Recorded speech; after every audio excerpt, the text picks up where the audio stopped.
Hello. पवन दास जी बोल रहे हो? हाँ जी। सत साहिब भगत जी। सतसाहिब जी। मैं जय भगवान दास कुरुक्षेत्र से बोल रहा हूँ। जी बोलिए। 2-4 मिनट का टाइम है। हाँ भगत जी बोलिए। मेरा एक ये सवाल है कि आज वर्तमान समय में हम्म। कबीर साहब का मूल ज्ञान, सच्चा ज्ञान किस संत के द्वारा दिया जा रहा मूल ज्ञान सच्चा ज्ञान तो भगत जी सतगुरु रामपाल जी के द्वारा दिया जा रहा है। है? आप कुछ प्रमाण इस तरह के जिससे हम संसार में ये साबित कर सकें कि हाँ भाई ये प्रामाणिकता के साथ हम सतगुरु रामपाल जी महाराज कबीर साहब का मूल ज्ञान जो है ना पेश कर रहे हैं। क्योंकि कबीर जी के मूल ज्ञान में पूर्ण मोक्ष प्राप्ति के जो सत भक्ति मंत्र हैं, जो दीक्षा खुद कबीर जी दिया करते थे काशी में जब आए थे, वो मंत्र आज पूरे विश्व में केवल सतगुरु रामपाल जी दे रहे हैं। और उन्होंने कबीर सागर में दिखाया है कहाँ लिखे हुए हैं, और उनकी गुरु परंपरा से यही मंत्र मिलते आ रहे हैं। बाकी तो उनके सत्संग सुनोगे तो हर चीज क्लियर हो ही जाएगी। ये सत्संग सुनने से, कबीर सागर में देखने से ये पब्लिक को, जो आम जो जनता है, उनको कैसे विश्वास में लिया जाए? कैसे उनको ये बताया जाएगा कि हाँ भाई ये जो है ना ये बात है? देखो, दूसरे अच्छा, दूसरे जो ग्रंथ हैं उनका भी कुछ हवाला इस तरह का कुछ? सारे ग्रंथों का हवाला दे रहे हैं सतगुरु रामपाल जी। आज तक विश्व में कोई ऐसा संत पैदा ही नहीं हुआ जिसने चारों धर्मों की हर किताबों का हवाला दे के जिन्होंने सत्संग किए हों। आपके पास में इस तरह का कोई गुरु जी का वीडियो सत्संग कुछ है यूट्यूब भरी पड़ी जिसमें? है भगत जी, एक दो की बात नहीं, यूट्यूब भरी पड़ी है। गीता जी को लेकर संत रामपाल जी का नाम लिखेंगे गूगल पर, यूट्यूब पर तो ढेरों आ जाएंगे। वेदों का नाम लिखेंगे आप जी, मुसलमानों की कुरान शरीफ का नाम लिखेंगे संत रामपाल जी के साथ में, तो मुसलमान धर्म की पूरी किताब को खोल के रख दिया। बाइबल के साथ में कहेंगे तो बाइबल के साथ में आ जाएगा। जितने भी जो ये धर्म गुरु हैं इनके साथ में डिबेट का अगर नाम लिखेंगे कि शंकराचार्य डिबेट वर्सेज संत रामपाल जी, जाकिर नाइक डिबेट वर्सेज संत रामपाल जी, राधा स्वामी पंथ डिबेट वर्सेज जो है संत रामपाल जी, सबका आ जाएगा। उन्होंने सब कुछ क्लियर कर रखा, 30 साल से उन्होंने तो यही किया है। डिबेट वाली जो चर्चा वाली जो बात आती है ना, जैसे आप जिक्र कर रहे हैं, हम्म। तो ये चर्चा डायरेक्ट गुरु जी के साथ तो किसी ने किया नहीं। कोई आया नहीं ना। गुरुजी तो हाँ, गुरुजी तो चिल्ला चिल्ला के थक गए, सबको निमंत्रण दे के थक गए, साधना टीवी चैनल के माध्यम से। कोई आया नहीं सामने, आएगा नहीं तो गुरुजी जबरदस्ती क्या करेंगे बताओ। अब फिर तो गुरुजी ने उनके विचार ले लिए, उनके सत्संगों से उनके विचार ले लिए, और इधर गुरुजी ने अपने विचार दे दिए। बस वही तो ज्ञान चर्चा होती है, वही तो डिबेट होती है। देखिए, एक दो सत्संग में मैंने गुरु जी का जो है सुना यूट्यूब पर। जी। उसमें जैसे बाइबल का जो जिक्र किया सृष्टि रचना के बारे में, हम्म। और इसमें अपना कुरान शरीफ में सिर्फ वो 52 से 59 जी। जो सूरत फुरकानी की जो जी। आयत है उनका जिक्र करते हैं। जी। तो इस तरह से कोई प्रामाणिकता के साथ में कोई यूट्यूब में कोई ऐसा है? अब तो यूट्यूब में आप जी डालिएगा, मिल जाएंगे सारे के सारे ही, वो जो सत्संग में हैं वो सारे यूट्यूब पे डाल रखे हैं ना। क्योंकि हमारी जो डिबेट करता जो ना, जो जगह जगह आश्रमों में जो है दूसरे पंथों से उनसे जो डिबेट करते हैं, कौन करता है डिबेट? उसमें आप भी समझते हैं सारी बातें, ऐसी बात नहीं है कि आप अनभिज्ञ हैं। नहीं नहीं नहीं, मैं कह रहा हूँ डिबेट मतलब कौन करता है? संत रामपाल जी से उपदेश लेने के बाद तो कहीं दूसरे पंथों में जाके डिबेट करने की आवश्यकता है ही नहीं। फिर तो अपना आत्म कल्याण के लिए अपनी भक्ति करने की जरूरत है। तो भगत तो कोई जाता नहीं है डिबेट वेट करने। अगर भगत कोई डिबेट करने जाता है तो फिर वो मूर्ख है वो। देखो, ये जो यूट्यूब पर इस तरह की डिबेट जो है ना, हमारे भक्तों के द्वारा जो अन्य जो जगत के जो लोग हैं या और दूसरे पंथों के या धर्मों के जो आचार्य प्रचार्य जो हैं, उनके साथ में डिबेट दिखाई गई है कई जगह। भगत डिबेट नहीं कर पाएगा भगत जी, क्योंकि जो ज्ञान भगवान को हो सकता है वो भगत को जिंदगी में नहीं हो सकता। और दूसरे जितने भी साधु संत महात्मा हैं, वो काल प्रेरित हैं। वो अपनी अटपट से, अपनी उआबाई से, अपनी वाक पटुता से वो भगत को ऊपर नहीं आने देंगे, क्योंकि सच्चाई को स्वीकार वो करेंगे नहीं। और भगत बोलेगा बेचारा, सीधी बात है, तो भगत तो दुनिया के सामने पागल सा नजर आएगा। वो बोलेंगे संस्कृत के बढ़ चढ़ के श्लोक, भगत बोलेगा दो शब्दों में सीधी बात। दुनिया को सीधी बात समझ में नहीं आती। दुनिया को जब तक मिर्च मसाला लगा के पेश ना करो तब तक उनको आनंद नहीं आता। तो भगत तो मूर्ख होगा अगर डिबेट करेगा तो। नहीं, जैसे आप हैं या और दूसरे भक्तों ने भी जो है ना, तो जहाँ जहाँ थोड़ा बहुत ये कोशिश की है। नहीं जी, तो मैंने कभी कोई डिबेट नहीं करी, मैंने किसी के साथ नहीं, में। वैसे अगर किसी का फोन आ गया, अब जैसे आपका फोन आया, आपसे दो चार बातें हो रही हैं, तो ऐसी बातों की रिकॉर्डिंग मैं फिर जो है वो खुद ही डाल देता हूँ अन्य भाई बहनों को समझाने की दृष्टि से। बाकी वो डिबेट नहीं होती है, डिबेट नहीं कर सकता नहीं, भगत। नहीं, मैं आपसे डिबेट करना की बात नहीं कर रहा। मैं तो वैसे जो बातें हैं सुनी है। अब जैसे गुरु जी ने जो हमारे को ज्ञान दिया है, जी। आपको थोड़ा ज्यादा जानकारी होगी, मेरे को थोड़ा कम होगी। इन्फॉर्मेशन की बात होती है, ये स्वाध्याय या ध्यान की बात होती है अपने अपने। हम्म। तो जितना उस पर तवज्जो देगा, ध्यान से सुनेगा, उसको थोड़ा ज्यादा जानकारी होगी। और जो वैसे इस कान से सुना उससे निकाल दिया, तो कोई जानकारी वाली इतनी बात ना होगी। हम्म। तो जो भाई लोग जो गुरु जी के ज्ञान के आधार पर जो डिबेट करते हैं दूसरे भगत जगत के लोगों से, तो वो गुरु जी के ज्ञान के आधार पर ही बात करते हैं। और उसी आधार के आधार पर जो है उन लोगों को वो समझाते हैं, वो लोग उस बात को मान भी जा रहे हैं। हम्म। तो जिन लोगों को ज्ञान है, आप हैं या और हैं, अच्छे अच्छे जो भक्तगण हैं जिनको ज्ञान है, वो गुरु जी के दिए ज्ञान के आधार पर ही बातें करते हैं। हम्म। जो गुरु जी ने अपने सत्संगों में जो प्रमाण दिए हैं अनेकों जो ना शास्त्रों के, वही गीता में ये लिखा, फलाने उसमें ये लिखा, ये उसमें लिखा है, तो उनके प्रमाण गुरु जी ने दिए। वो प्रमाण जो है शास्त्रों के उन्होंने उन लोगों के सामने रख दिए भक्तों ने, भाई देख लो, ये हम नहीं करे और गुरु जी भी नहीं करे इस बात को कि भाई ये तो आपके धार्मिक जो पवित्र ग्रंथ है उनमें लिखा हुआ, मेरी तरफ से कुछ नहीं कहा गया। वो डिबेट में नहीं आता भगत जी, वो तो एक प्रकार से ज्ञान प्रचार में आता है। डिबेट अलग चीज होती है, ज्ञान प्रचार एक अलग चीज है।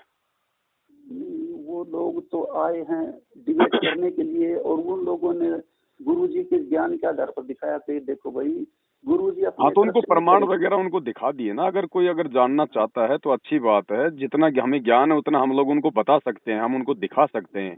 वो एक प्रकार से मतलब जो है वो ज्ञान चर्चा हो गई भगत जी। डिबेट अलग चीज है। डिबेट का मतलब होता है वाद विवाद, यानी सामने जैसे कोई धर्मगुरु बैठ गया, इधर कोई संत रामपाल जी की तरफ से कोई नॉमिनेटेड व्यक्ति है वो बैठ गया, और वो अपनी बात को मतलब जो है ऊपर रखेगा, वो अपनी बात को ऊपर रखेगा। तो डिबेट तो भगत जी, डिबेट में कभी कोई निष्कर्ष नहीं निकल सकता, क्योंकि जो डिबेट होती है ना, फिर उसके अंदर मान बढ़ाई आ जाती है। कोई भी आदमी जो मतलब कि झुकना नहीं चाहेगा फिर वहां पर।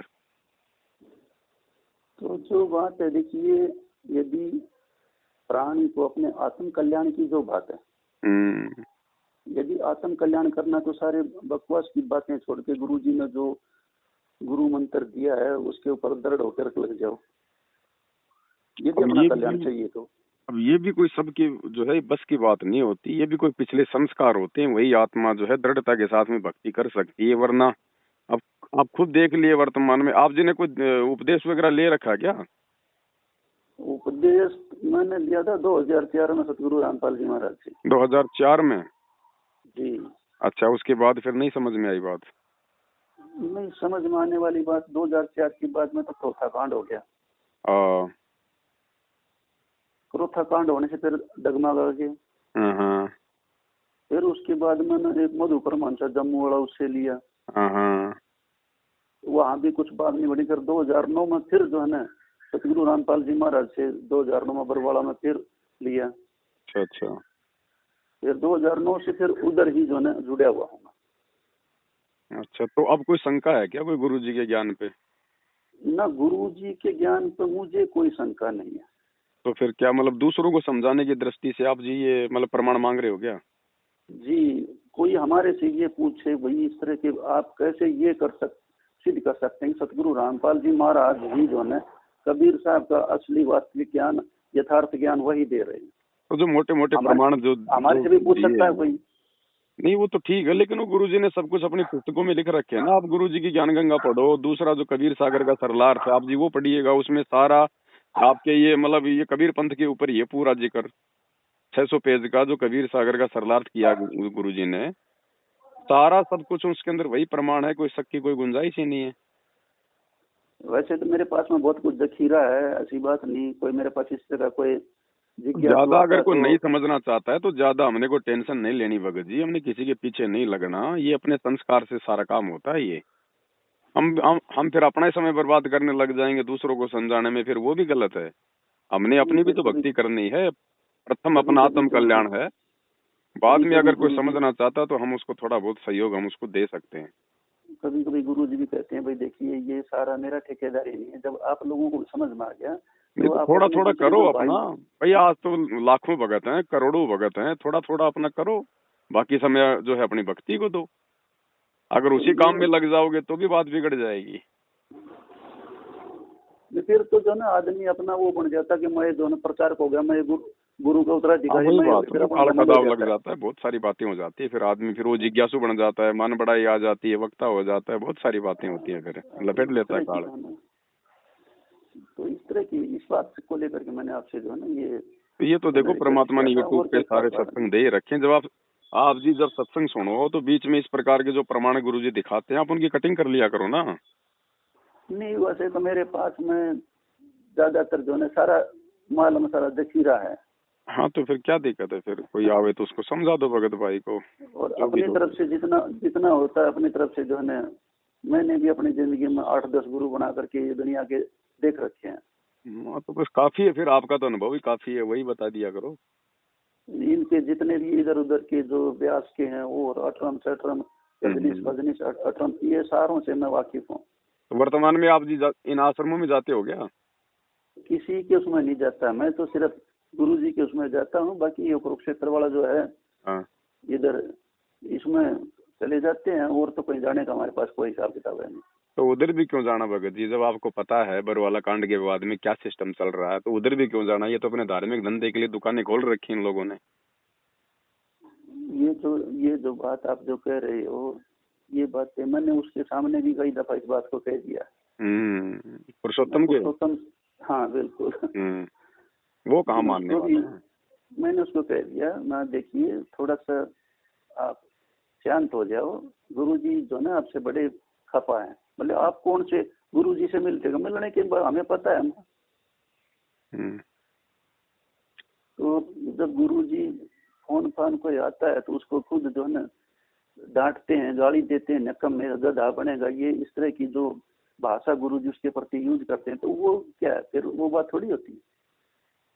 फोन कॉल फिर एक भगत जी अलग चीज है। वर्तमान में हमने तो ज्ञान के हिसाब से चलना पड़ेगा, जो सत्संग कर दिए वो सबसे बड़े फोन कॉल हैं गुरु जी के। वर्तमान में ये परीक्षा का समय है 2014 के बाद में। अब गुरु जी फोन पे कि भाई वो किसको धमका रहे हैं या किसको प्यार दे रहे हैं, किसको आशीर्वाद दे रहे हैं, वो एक अलग मैटर है, उसका भक्ति से कोई लेना देना नहीं है। भक्ति चलेगी गुरु जी के सत्संगों के आधार से। कल को जब गुरु जी धरती पर नहीं रहेंगे संत रूप में, तो कोई फोन कॉल आएगा क्या कोई सतलोक से, या फिर सत्संगों के हिसाब से जो है दुनिया चलेगी? नहीं, चलना तो ये तो गुरुजी वर्तमान को में तो थोड़ी बहुत कोई हिम्मत देने की बात है, बाकी वैसे उन चीजों का कोई विशेष महत्व नहीं है फोन कॉल्स वगैरह का। और गुरुजी वो इनको तो क्या सब लोग। कहेंगे बताओ? फोन कॉल पे तो संगत को ही धमकाएंगे, इनको नहीं धमकाएंगे गुरुजी वर्तमान में भगत जी, क्योंकि गुरुजी को पता है कि अगर इनको धमका दिया ये संगत की ऐसी तैसी कर देंगे ये लोग, जबकि सारे उल्टे कुकर्म कर रहे हैं। एक भी भक्ति के अनुसार कार्य नहीं किया इन्होंने 2014 के बाद में। अब ये राजनीति वगैरह कर रहे हैं, मतलब खुल के प्रचार प्रसार कर रहे हैं, राजनेताओं की रैलियों में भक्तों को भेज रहे हैं, बीजेपी का सपोर्ट कर रहे हैं। 2019 में भूपेंद्र सिंह हुड्डा का सपोर्ट कर दिया, तो ये गुरुजी के कहाँ है ये लोग? ये तो काल के गोद में बैठे हैं भगत जी, गुरुजी के अनुसार तो एक भी कर्म नहीं है इनका। एक दुकानें खोल एक खोल बंदे। बैठ गए अपनी सभी, नहीं आश्रम अपना एक बतेरा। गुरुजी ने 30 साल में दूसरा आश्रम नहीं खोला, और इन्होंने गुरुजी के जेल जाते लाइनें लगा दी अपने धार्मिक धंधे के लिए, अपनी अपनी दुकानें लेके बैठ गए, संगत को इन्होंने बांट दिया। अरे संगत आपस में मिलेगी नहीं तो साथ संगति कैसे होगी, ज्ञान चर्चा कैसे होगी? क्या पता कहाँ का भाई को भाई कितना ज्ञान है, किसने गुरुजी की जो है कितनी संगति की है। भाई बहन आपस में मिलेंगे नहीं तो ज्ञान चर्चाएं कैसे होंगी? तो ज्ञान चर्चा तो वैसे भी नहीं होती इन आश्रमों में। लड्डू जलेबी बर्फी खाओ, ज्योति पाठ का पैसा दे जाओ और दूसरे दिन भाग जाओ बस। ज्ञान चर्चा का तो कोई वहाँ अकाल पड़ा भगत जी, मतलब ही नहीं है, अकाल पड़ा हुआ है। वहां तो वो मिट्टी की भैंसे बना रखी हैं, गाय बना रखी हैं, गरीबदास जी की वो लगा दी मूर्तियां, कबीर जी की लगा दी, झोपड़ी बना दी, लहर तारा तालाब बना दिया है, और ब्याह शादी की तरह इन आश्रमों को सजा दिया, चाइनीट जो है लाइटें वाइटें लगा के फंवारे ववारे, पता नहीं दुनिया भर का एक जो है मतलब कि मनोरंजन का साधन बना दिया इन आश्रमों को, पिकनिक स्थल है ये।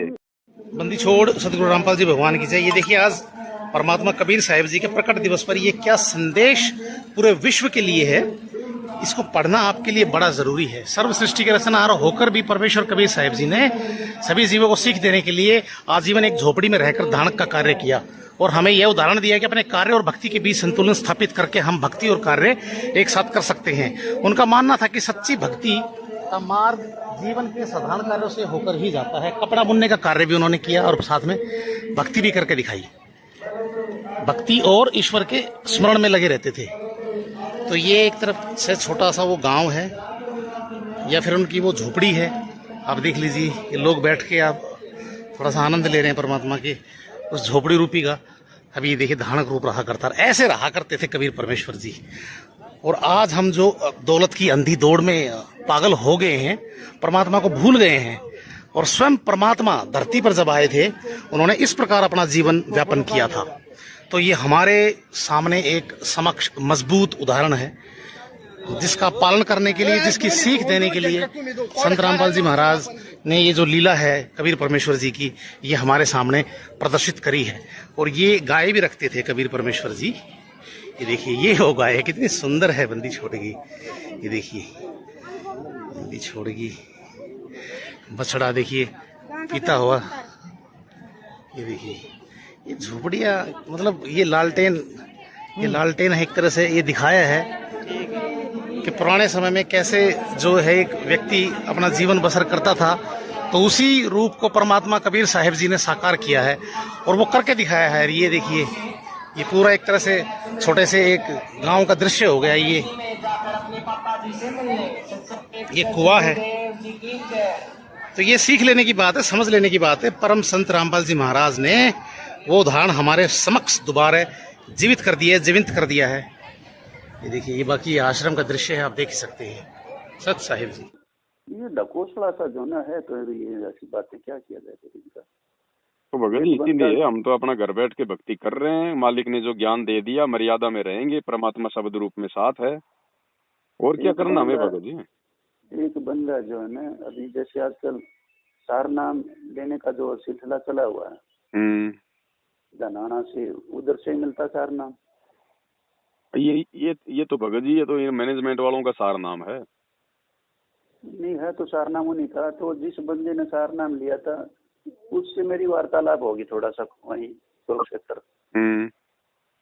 मैं पूछा भाई कैसे कैसे वहाँ क्या कुछ सार नाम में लोग जो परीक्षा वगैरह लेते हैं कैसे क्या या जो भी है। पहली बात तो ये बहुत से भाई लोगों को सतनाम की जाप का नहीं पता, सार नाम की तो बातें बहुत दूर की बातें होती हैं। तो मैं भाई क्या बोले जी, पूछा कि भाई सार कितनी दफा पेशी पे गए। अच्छा जी। बोले वहाँ गोहाना रैली में गए या नहीं गए, दिल्ली जंतर मंतर पर जाट आरक्षण के उसमें गए या नहीं गए। ये सतनाम के लोग, ये सारनाम की परीक्षा है। वो जो लोग जो न उनमें शरीक हुए जा करके उनको तो सार नाम दिया जा रहा है। क्या पाखंड है ये? पाखंड ही है, ड्रामा ये भगत जी। परमात्मा ने भी तो यही देखना था ना कि मेरे हैं कितने, मेरे ज्ञान को कितने लोग अपने जीवन में अमल कर पा रहे हैं, वो भी तो देखेगा अपने से दूर करके। परीक्षा के समय में टीचर बच्चों को अपने से दूर कर देता भगत जी। उस समय टीचर नहीं बताता, जो उन्होंने पढ़ाया है उसी आधार से बच्चों ने लिखना होता है। तो ये परमात्मा भी तो भगत जी परीक्षा लेगा ना। ये तो सतलोक जाने का मार्ग है ना, ऐसे थोड़ी लेके जाएगा। आप और हम जो है ना गुरु जी के शिष्य हैं, आपको मेरे को सतनाम सार नाम कोई मंत्र देने का आदेश है क्या? अगर उस परमात्मा के अलावा कोई अधिकारी है ही नहीं कोई धरती पे, फिर ये लोग कैसे सतनाम सार नाम दे सकते हैं? ये तो सार शब्द दे रहे हैं, आप तो सार नाम की बात कर रहे हो। सार शब्द कोई मंत्र होता ही नहीं, गुरुजी ने स्पष्ट कर रखा है। ये तो सार शब्द का भी एक मंत्र बना के दे रहे हैं भक्तों को। और देने वाला कौन है? वही आपका गांव गांधरा का वो क्या नाम है उसका, वो महेंद्र का खास है, क्या नाम है, वो पागल भी हो गया था जब उसने सच बनाम पुस्तक लिखी 2011 में। जजों ने उसके ऊपर एक्शन ले लिया था। वो बसंत सैनी, अच्छा अच्छा। वो दे रहा है सार शब्द 2009 में, जिसने अपनी गुरु बहन के साथ में मुंह काला किया था बरवाला में। मतलब मैं समझा नहीं ये बात। 2009 में ये जो बसंत सैनी था, इसको सार नाम तो दे ही दिया था, इसको मिल गया था। अच्छा अच्छा। और वहाँ पे सतलोक आश्रम बरवाड़ा में कोई भगत भाई था अपना, वो वहीं पे रहता था बरवाड़ा में, अपना रूम लेके किराए पे, वहीं पे कोई आश्रम में सेवा करता था परमानेंट। सह परिवार रहता था। तो ये बसंत सैनी उसकी पत्नी के साथ में सेट हो गया और रोजाना मुंह काला करने जाता था। एक दिन गुरुजी की वो सफारी गाड़ी लेके गया हुआ था। मालिक ने कहा, वो बसंत सैनी कहाँ गया? बोले गुरुजी आपने भेजा होगा। बोले आपकी गाड़ी लेके गया है। बोले मैंने तो नहीं भेजा। बोले उसका पीछा करो। मालिक तो अंतरिया में थे, उनको तो पता ही था। भगत गए पीछे पीछे, उसको वहां से नंगा उठा के लाए थे मारते हुए। आज वो सार शब्द दे रहा है लोगों को, पाठ करता है वो। ऐसे निकम्मी आत्मा से पाठ करवा के नरक में जाना है। ये ड्रामेबाजी है टोटल भगत जी, कुछ नहीं है। गुरुजी के दोनों लड़के एक नंबर के बिगड़े हुए, एक नंबर के। ये पूरा सिस्टम बिगड़ा हुआ भगत जी। गुरुजी ने तो सत्संगों में कह रखा अपने बच्चों के बारे में कि इस दास के 4 संतान थी, 2 लड़के 2 लड़कियां। और मुझे अच्छे से पता क्या उनका व्यवहार है, क्या उनका चरित्र है, क्या वो करते है, क्या नहीं करते, सब कुछ कह रखा गुरुजी ने। पुण्यात्माओं, इस दास के 4 संतान, 2 लड़के 2 लड़की थी। यदि ये दास उन्हीं में उलझ पुलझ रह जाता, अब मुझे पता हुआ मेरी कितनी की खातिरदारी करें, खूब पता है मुझे वह क्या नेचर है उनका, कैसा उनका स्वभाव और क्या करते। अब परमात्मा के चरणों में आया हूं, मेरे लाखों चेले बेटा बेटी हो गए। अब एक को कहता हूं भाई जल लाना, 10 खड़े हो जाते हैं। ये क्या कारण है? क्योंकि मैंने परमात्मा की भक्ति का रटना लाई और उस भक्ति की शक्ति से इन बच्चों में इतनी श्रद्धा बन गई। दोनों हाथों पर रखूं अपने गुरुदेव को, अपने पिता को।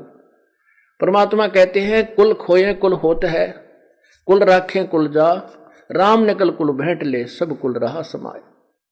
महेंद्र एक नंबर का माँ झूठा, एक नंबर का माँ झूठा। बरवाला कांड में 18 तारीख की रात को निकल गया पुलिस के साथ में सेटिंग करके, जबकि चिड़ी का बच्चा बाहर नहीं निकल सकता था। 20,000 की फोर्स लग रही थी और सरेआम झूठ बोल रहा है बरवाला कांड में कि संत रामपाल जी आश्रम में नहीं है, हमने उनको बाहर हॉस्पिटल में शिफ्ट कर दिया है। हमारे साथ संत रामपाल जी के भाई महेंद्र दास भी मौजूद हैं। इनसे जानेंगे, महेंद्र दास जी, अचानक से हालात काफी बिगड़ते नजर आ रहे हैं, तो ऐसे तो काफी नुकसान होने की आशंका है। ऐसा हम तो शांतिपूर्ण तरीके से बैठे हैं, अपने आश्रम के अंदर हैं और ये बल प्रयोग करना चाहते हैं, हमें नाजायज तंग कर रहे हैं। लेकिन आश्रम के लोग भी जैसे टकराव की स्थिति में नजर आ रहे हैं, तो क्या कोई बीच का रास्ता नहीं निकल सकता? बीच का तो यही है कि माननीय न्यायाधीश को चाहिए कि अपने पर विचार करे। हमको डकैत नहीं है, इतना बड़ा ये केस नहीं है, एक कोर्ट की अवमानना केस उन्होंने खुद बनाया और खुद सुन रहे हैं, इसमें न्याय की उम्मीद है। लेकिन जिस तरह से पुलिस कह रही है यहाँ तो गिरफ्तारी करनी पड़ेगी क्योंकि हाई कोर्ट के आदेश हैं, तो क्या संत रामपाल आत्मसमर्पण कर सकते हैं? अब वो यहाँ है ही नहीं, स्वास्थ्य इलाज करवा रहे हैं, बाहर गए। अब वो यहाँ है ही नहीं, स्वास्थ्य इलाज करवा रहे हैं, बाहर गए। अब वो यहाँ है ही नहीं, स्वास्थ्य इलाज करवा रहे हैं, बाहर गए। उनको बाहर शिफ्ट कर दिया हमने परसों। लेकिन क्या वो आत्मसमर्पण करने के लिए तैयार हो जाएंगे? अगर हमारी हाई कोर्ट में बेल कैंसिल करते हैं तो नहीं होंगे, तो नाजायज बेल कैंसिल करने जा रहे हैं। आज उस पर सुनवाई है। अब उस केस का इस अवमानना से क्या लिंक था? ये अवमानना बनाई इसीलिए गई थी कि उस बेल कैंसिल करके अंदर ठोक दें। एक सबसे बड़ा सवाल यही है कि आपका कहना है कि संत रामपाल आश्रम के अंदर मौजूद नहीं है। अगर संत रामपाल आश्रम के अंदर मौजूद नहीं है तो क्यों फिर पुलिस को रोका जा रहा है? पुलिस अगर जाकर के चेक करती है, संत रामपाल नहीं होंगे तो पुलिस वापस चली जाएगी। क्योंकि यहाँ कल एसडीएम ने और डीसी ने बताया, एसडीएम आदेश पड़ रहा था कि हमने इसको सील कर लिया है, नाजायज तरीके सील करने के आदेश दिए। अपने आश्रम को नहीं छोड़े, आश्रम की सुरक्षा के लिए बैठे हैं अब। ठीक है, ओके। तो ये थे महेंद्र दास, संत रामपाल के भाई हैं और जो आश्रम के प्रवक्ता राज कपूर ने हमसे बात की। इनका कहना है कि आश्रम के लोग किसी भी हाल में पीछे नहीं हटेंगे, यानी कि अगर पुलिस आगे जाएगी तो इनका कहना है कि यह लोग अपनी जान तक देने के लिए तैयार हैं। यानी कि सीधा सीधा कह सकते हैं कि टकराव की स्थिति यहाँ पर पैदा हो चुकी है। अब देखना होगा कि ऐसे हालातों में आखिर इस मामले का निपटारा कैसे होगा, कैसे हाईकोर्ट के आदेश का पालन होगा और कैसे हो पाएगी संत रामपाल की गिरफ्तारी। कैमरामैन सुमित क्लियर के साथ नृपिंदर सिंह ब्राड, एबीपी न्यूज बरवाला, हिसार। ये सब काल के दूत हैं भगत जी, काल के दूत। जैसे कमाल को परमात्मा ने मुर्दे से जिंदा किया था, अपने बेटी की तरह पाला पोसा। वो उदाहरण परमात्मा ने इसीलिए तो दिया कि काल मेरे आसपास ही भेजेगा अपने दूत। संगत मूर्ख है, नादान है, वो गुरु जी का बेटा बेटी भाई बंधु समझ के आंख बंद करके विश्वास कर रही है। विश्वास करना चाहिए अपने बाप पे और उसके ज्ञान पे, और कर लिया इन गधों पे। सारी संगत कैसे तैसी कर रखी है आज। अब ये धनाना गांव में इन्होंने 50 लाख रुपए का बैडमिंटन का स्टेडियम खड़ा कर दिया। किस लिए खड़ा किया भाई? गुरुजी तो हमारे गुरुजी तो ताश खेलने वालों के पास बैठने के लिए भी मना करते हैं, और इन्होंने गांव वालों के लिए बैडमिंटन का स्टेडियम बना दिया। ये क्या है? ये केवल अपना धार्मिक धंधा चलाने के लिए, ताकि गांव वाले कोई विरोध ना करें। धनाना गांव में फ्री में एम्बुलेंस चला दी गांव वालों के लिए, बच्चों के स्कूल जाने के लिए फ्री में जोमल की बसें चला दी, गांव वालों के लिए रोडें ठीक कर रहे हैं, भक्तों को मजदूर बना दिया। क्यों भाई? इतनी चापलूसी अपने भगवान की करो ना।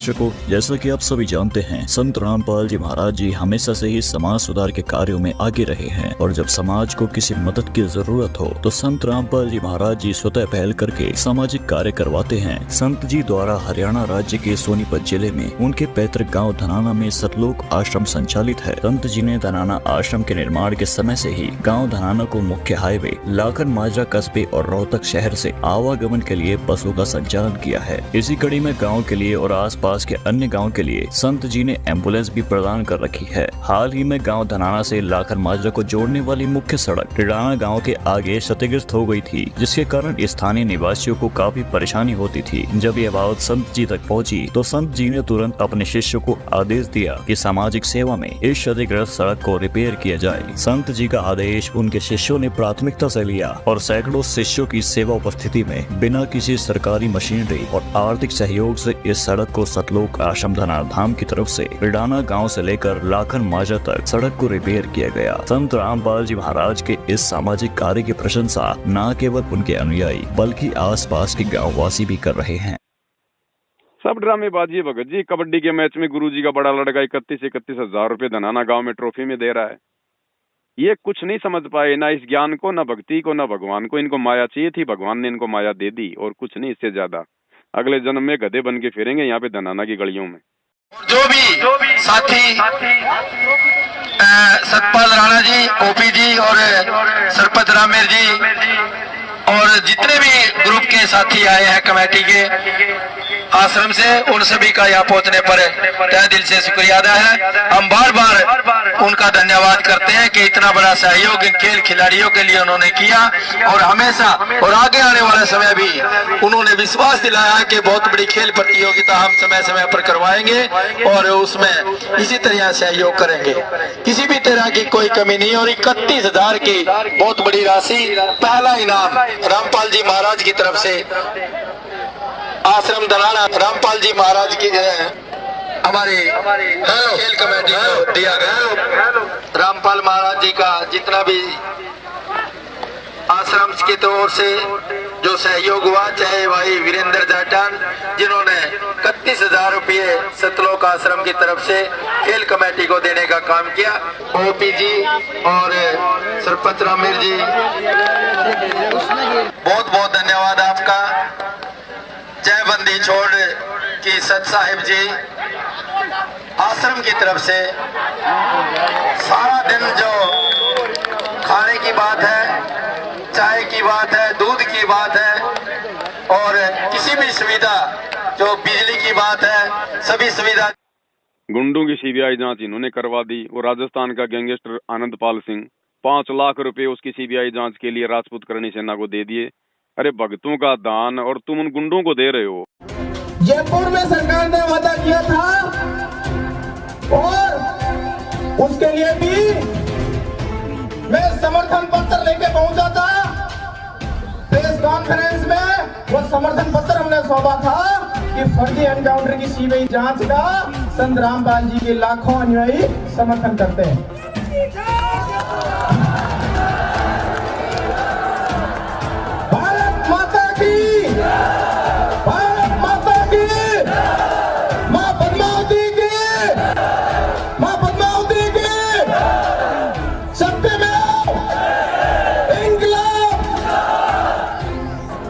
हमारे संत रामपाल जी के लाखों अनुयायियों द्वारा एक सहयोग की राशि दादा सुखदेव सिंह जी को भेंट कर रहे हैं। 5 लाख का सहयोग दादा सुखदेव जी को भेंट कर रहे हैं। एक सहयोग की राशि दादा सुखदेव सिंह जी को भेंट कर रहे हैं। 5 लाख का सहयोग दादा सुखदेव जी को भेंट कर रहे हैं। हरियाणा के जाट आरक्षण में पूरी संगत को इन्होंने बैठा दिया था, आपको पता होगा। और उसको वो कौन सा था, वो जाट आरक्षण संघर्ष समिति का अध्यक्ष यशपाल मलिक, कभी उसको 11 लाख, कभी 5 लाख, करोड़ों रुपया उनको चंदे में दे दिया। देसी घी का उनको अपने जवाइयों को जो की भंडारा करवा रहे हैं। संत रामपाल जी ने जो आपको समर्थन दिया, इस बारे में आपकी क्या राय है? हमारा संत रामपाल जी को और उसकी संगत को बहुत बहुत धन्यवाद। और उन्होंने हमें आज 11 लाख रुपए चंदा देकर भी आंदोलन में भी मदद की। और उन्होंने हमें आज 11 लाख रुपए चंदा देकर भी आंदोलन में भी मदद की। और उन्होंने हमें आज 11 लाख रुपए चंदा देकर भी आंदोलन में भी मदद की। और मैं तो ये कहना चाहूँगा कि संत रामपाल जी के ऊपर भी जो जुल्म हुए, और उस जुल्म को जब वे उनके दर्शन करने उनके शरणार्थी जाते हैं तो उस पर भी तमाम अत्याचार किए जाते हैं, लाठियाँ बरसाई जाती हैं। अपनी सरकार उनको तंग कर रही, और जो आर्य समाज के और उनके बीच में डिस्प्यूट है उसको भी दूर कराने की कोशिश करेंगे, क्योंकि हम खुद आर्य समाजी हैं। और अभी इन आश्रमों में क्या ड्रामा हो रहा है भाई, हर समागम में लड्डू जलेबी बर्फी, लड्डू जलेबी बर्फी। अरे भैया, ये कोई मतलब सत्संगों का भोजन होता है क्या लड्डू जलेबी बर्फी? तुम्हारे बाप ने भी खिलाई थी कभी? संगत को आकर्षित करना भगत जी, और कुछ नहीं, कि संगत हमसे जुड़ी रहे, दान धर्म पैसा गुरुजी के नाम पे देती रहे, कुछ नहीं है इसके अलावा भगत जी। 0/0 जो थोड़ी बहुत भक्ति थी वो भी इनकी बर्बाद हो चुकी है। आने वाले समय में जो भयंकर दुर्गति संत रामपाल जी के परिवार की और इन कोऑर्डिनेटरों की, इन बड़े बड़े जो परम भगत बने फिर रहे हैं, जो दुर्गति इन लोगों की होगी ना, किसी की नहीं होने वाली है। संत को दुखी किया इन्होंने। तो जैसे दास बता रहा था कि सार नाम लेकर एक ऐसी बुरी मौत मरा, एक्सीडेंट हो गया, गाड़ी ले रहा था। अब मैं देखता हूँ जैसे ये बकवाद करी है 11/7 को, ये सार नाम प्राप्त न करी है, ये बकवास उसने की है। अब वो कुत्ते वाली मौत नहीं मरेगा तो और क्या करेंगे ये बताओ? सार नाम ले लिया, कोई परमानेंट टिकट होगी तब उसका कुछ भी ना होगा, बकवाद वैसे करता रहो। बाढ़ में जाओ इसे सस और ऐसे कोऑर्डिनेटर, बाढ़ में जाओ इसे सस और ऐसे कोऑर्डिनेटर, बाढ़ में जाओ इसे सस और ऐसे कोऑर्डिनेटर। तो अपनी बकवास करके कर्म बना लो, बकवास छोड़ दो। ये बार बार कहने की बात नहीं है। मुश्किल से मानो शरीर मिला, इसमें तुम वो चौधर में खो दियो और नष्ट करके चले जाइए इस जीवन को। ये कई जगह जो ना जैसे आश्रम बन गए, यहाँ पर जो ज्योति और पाठ के, ज्योति के 21 रुपये, पाठ के 16-16 हजार रुपये, तो ये क्या धंधा है? पूरा धंधा है। गुरुजी बरवाड़ा आश्रम में 7,000 रुपये पाठ प्रकाश के लिया करते थे, इन्होंने 21,000 कर रखे हैं वर्तमान में। भाई कौन सा घी का भाव बढ़ गया, कौन सा बादाम का भाव बढ़ गया, कौन सा खोपरे का भाव बढ़ गया? धंधा है भगत जी, धंधा। क्योंकि संगत, देखो भगत जी, संत रामपाल जी का ज्ञान है 1 नंबर का।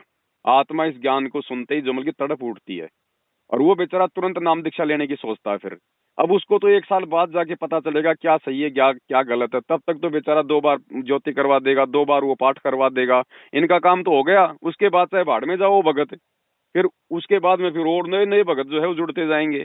तो इनका तो धंधा चल रहा है भगत जी, इनको मतलब नहीं है किसी से। जो आदमी इनकी हरकतों से जो समझ जाएगा और जो ज्ञान आधार से चलेगा भगत जी, उसका तो बेड़ा पार है। नहीं तो यहाँ पर 90% संगत वर्तमान में संत रामपाल जी की काल जो है काल की गोद में बैठी है। 90% कोई बोलने वाला नहीं। माई का लाल, सबकी धोती गीली हो जाती है इनके आगे, कोई नहीं बोलता। किस बात का डर है भाई? रैमणी का जो चल रहा है कि ये फंडा था रैमणी, रामायण है भगत जी, रमणी नहीं है, रामायण है ना, शादी वाला जो है ना चक्कर। हाँ तो ये रामायण है, ये रमणी नहीं है भगत जी, रामायण हो रही है वर्तमान में। तो कई जगह सुनने को मिला है ये जो रैमणी करवाते हैं, शादी करवाते हैं, उनसे भी दोनों पक्ष वालों से 21-21 हजार रुपये वो पाठ प्रकाश का पैसा लेते हैं दोनों से, और बाद में वो चाहे डीजे बजाओ अपने घर पे जाके, चाहे वो रिसेप्शन पार्टी करो, चाहे वो कुछ भी करो, इनको कोई मतलब नहीं है। चाहे वो गहना पहन के बैठो, चाहे हार श्रृंगार करके बैठो, इनको मतलब नहीं है भगत जी। इनको केवल पैसा चाहिए, पैसा। वही तुम 21-21 हजार रुपये दोनों थोकों से ले रहे हो, दहेज हो गए तो, दहेज ले रहे हैं दहेज ना, होगा, ले रहे हैं निःशुल्क दहेज। कहाँ हुआ फिर? तो ये तो मतलब दुनिया की नजरों में है ना, दहेज मुक्त तो दुनिया की नजरों में है। दुनिया को दिखाना कि हम दहेज मुक्त कर रहे हैं। भाई वो गरीब आदमी था, इसीलिए तो तुम्हारे आश्रम में आया कि भाई खरी उसमें कुछ लगेगा नहीं दहेज जाने, और तुम्हें किसी का 1000 रुपये ले रहे हो उससे। भगत जी परमात्मा ने कहा जो कौवा होता है जो गधे की पीठ पे बैठे उसका जख्म खाता है, उस कौवे को किसी के दुख दर्द तकलीफ से कोई मतलब नहीं होता, अपना पेट भरने से मतलब होता है। ये कौवे कैटेगरी के हैं। अब ये तो संगत ने समझना पड़ेगा भाई, परीक्षा चल रही है। क्यों संत रामपाल जी ने संगत को 10 साल से अपने से दूर कर रखा है, जानबूझ के कर रखा है। ये परमात्मा है, परमेश्वर है, सारी सृष्टि का रचनहार है। 1 लाख अगर काल भी अगर नीचे उतर के आ जाए तो बरवाला की एक ईंट नहीं उखाड़ सकते थे। जानबूझ के परमात्मा ने ऐसा होने दिया कि ठीक है भैया तुम तुम्हारी लीला करो। मालिक ने भगत जी ये छटनी भी तो करनी है कि मेरे हैं कितने। 650 साल पहले तो एक भी नहीं बच पाया था 64 लाख में से, तो ऐसे कैसे ले जाएगा भगवान। तो अभी कहाँ बचेंगे, अभी भी ना बचेंगे, खूब बच हालात रहे हैं बच भगत रहे जी। हैं। अब तो हजारों की संख्या में दया हो गई जो सात संगति से जुड़े हुए हैं, हजारों की संख्या में। हम नहीं आते इनके चक्करों में। ये जो इनके नाटक जो है ना, इन नाटकों को देखते हुए तो अभी भी ऐसे हाल होगा। केवल सात संगति में परमात्मा ने दया बख्शी है भगत जी। मालिक ने अलग से अपना पंथ चलाया। सात संगति जो अच्छी अच्छी आत्मा है, जो परमात्मा चाहने वाली आत्मा है, जिनको मोक्ष चाहिए वास्तव में, वो आत्माएं सात संगति से जुड़ी हुई हैं। बाकी इन आश्रमों में तो सारी ये गर्दिश है, कोई लेना देना नहीं है। भेड़ बकरियां हैं, जैसे आंकोगे वैसे चलेंगी। इनका अपना कोई कॉमन सेंस नहीं है, ना कोई मर्यादा है उन आश्रमों में। मर्यादाएं आ गई लिख के, मर्यादा आ गई, सतगुरु जी का नाम लिख दिया कि माता बहने अपने जो है मतलब कि ससुराल वालों के दबाव में जो है देवी देवताओं को धोख मार सकती हैं। और उसका पति अगर शराब पीता है तो वो शराब भी ला के दे सकती है।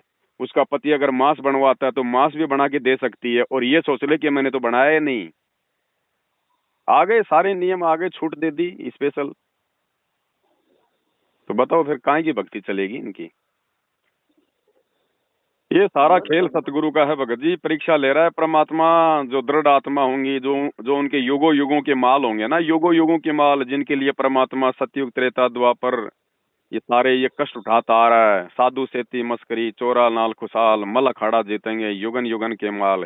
नाम चाहे पूरी दुनिया ले लो, नाम का परमात्मा को पैसा थोड़ी लेता है। लेकिन पार कौन होंगे। मालिक कहते हैं गोता मारूं स्वर्ग में जा बैठूं पाताल, गरीबदास ढूंढता फिरूं अपने हीरे मोती लाल। वो हीरे मोती लाल ही जा पाएंगे भगत जी। मालिक कहते हैं ये संसार विघन की घाटी, कोई निकलेगा बिरला सूर। सतगुरु चिन्ह बिरला कोई, दास गरीब कहे नर लोई। कोई इक्के दुक्के हैं परमात्मा के, वो ही जाएंगे भाई कलयुग की पिछली पीढ़ी में। बहुत सारे लोग तो जो मर्यादा में है नहीं, और वो तो इन लोगों की उल्टी हरकतों को देखकर गुरुजी में दोष निकाल के वैसे भक्ति से डामाडोल हो जाएंगे। वो सोचेंगे यार ये सब कुछ आदेश ही गुरुजी के आ रहे होंगे। लेकिन ये उनकी अज्ञानता है, उनकी नादानी है। परमात्मा ने जो कुछ भी कहना था, जो भी आदेश देना था, अपने सत्संगों में दे दिए। और भाई जब परीक्षा होती है ना, उस परीक्षा के समय में तो गुरु अपने भक्ति विधान के विपरीत आदेश दे के भी परीक्षा ले लेता है। जैसे गुरुजी ने सत्संगों में बताया कि वो संत था, उसने अपने 5-7 जो शिष्य थे उनको अपने सामने बैठाया और कहा भैया गुरु की आज्ञा की अवहेलना करना जो है महापाप का भागी होना होता है। और 2 मिनट में आदेश दे दिया, बोले मेरा आदेश है, अपने अपने पैर का जूता निकालो, मेरे सर में मारो। तो भैया संत तो अपने ज्ञान के विरुद्ध आदेश दे के भी परीक्षा ले लेता है। लेकिन ये तो भगत के ऊपर अब ये 30 साल से दिन रात एक करके संत रामपाल जी ने ज्ञान क्यों दिया है। अब समझ विवेक का भी देखना है, विवेक भी लगाओ अपना काम क्या है। तो विवेक बिना तो भगत जी मालिक ने कह दिया कि भक्ति बिना नर और खर एक है। बिना विवेक के तो जानवर और इंसान में फिर क्या अंतर है। तो ये भगत जी विवेक लगाने का तो समय चल रहा है वर्तमान में। हमने कोई गुरुजी के बेटा बेटी को, इन कोऑर्डिनेटरों को देख के हमने कोई गुरुजी के सत्संग सुनने शुरू किए थे, या गुरुजी से नाम लिया था, या ये लोग हमारे को सतलोक लेके जाएंगे। हमारे लगते क्या है ये भी 2 कोटि के जीव हैं। इस परमात्मा का जो है कोई बेटा बेटी है क्या। ये तो वही भगवान है जो 650 साल पहले आया था, वही कबीर देव है ये। इसका तो नूरी शरीर है, दिखाई देता है 8 मास चाम का। इसका कोई बेटा बेटी नहीं है भगत जी, ये लीला है परमात्मा की। नहीं हम आप सभी उसके बेटे बेटे नहीं है क्या। आप और हम हैं। मैं तो उनके बेटा बेटों की बात कर रहा हूँ जो उनके शरीर के बने फिर रहे हैं कि हमारा गुरुजी, जिन्होंने मतलब जगत गुरु को अपने घर का गुरु बना लिया। उनकी बात कर रहा हूँ मैं तो भगत जी। इनका कोई शरीर का नहीं है, कोई इनका बिंद का नहीं है। ये परमात्मा है, लीला ये कुछ भी कर सकता है। गरीबदास जी भी परमात्मा ही थे, वो कबीर जी थे, वो भी सांसारिक दिखावों में जो अमल की एक माता पिता से जन्म लेके आए थे, उनकी भी 6 संतान थी, लेकिन वो तो परमात्मा थे, नूरी शरीर था उनका तो भगत जी। जाने के बाद में उनकी अस्थियां मिली थी क्या, और उसी शरीर में वो सहारनपुर में प्रकट हो गए। तो वो भगवान इस गंदे लोक में सतलोक को छोड़ के कोई मतलब बच्चे पैदा करने के लिए आता है क्या? लेकिन वो लीला कुछ भी करेगा यहाँ के समय के हिसाब से। ये तो उनके ज्ञान से समझा जाएगा कि ये मालिक है या क्या है, जीव है या फिर ये पीव है। लेकिन बंदी छोड़ गरीबदास जियों ने इसको बहुत आसान किया है। इसको ऐसा मार्ग बता दिया है कि आप काम करते हुए अपने खेत में, जैसे उन्होंने उदाहरण दे के बताया, नहीं तो उस भगवान ने यहाँ पर आने की कोई आवश्यकता नहीं थी, और ना ही उन्होंने बच्चे पैदा करने की आवश्यकता थी, क्योंकि वो पूर्ण ब्रह्म परमात्मा थे। लेकिन हमारे इस भ्रम को दूर करने के लिए कि आपके मन में क्या जमा हो चुकी, हमारे अंदर भी यही थी।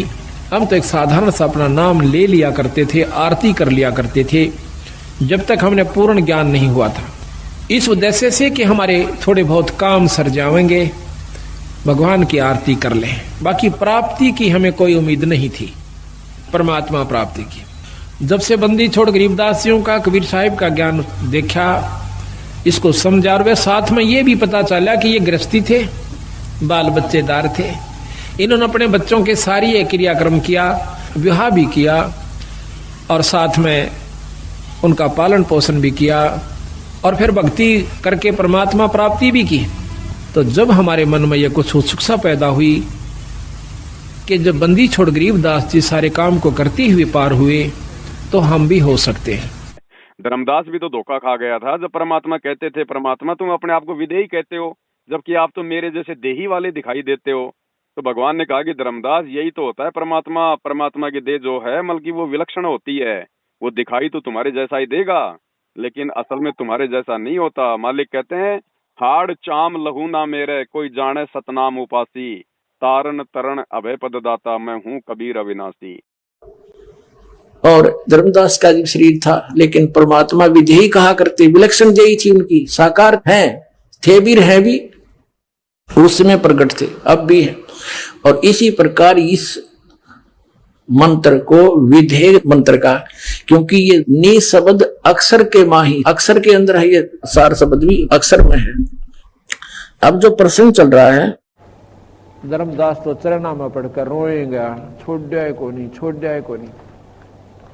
महाराज जी कहते हैं, सुन भाई, मैं खुद स्वयं परमात्मा हूं, पर नो विश्वास हुआ क्यों करे। धर्मदास जी को महाराज बताते हैं, सुन भाई बेटा खड़ा हो, नो रोवा मत ना, बात सुन मेरी ध्यान पे। कबीर साहब ने जब कहा मैं परमात्मा हूं, धर्मदास ने बोला, महाराज जी यह बात मेरा जचती को ना। क्यों नहीं जचती? आप रोटी भी खाओ, आप पानी भी पियो, और चलते फिरते नजर आओ, और मनुष्य कैसे दिखो, मैं क्यों कर मानू आप भगवान हो।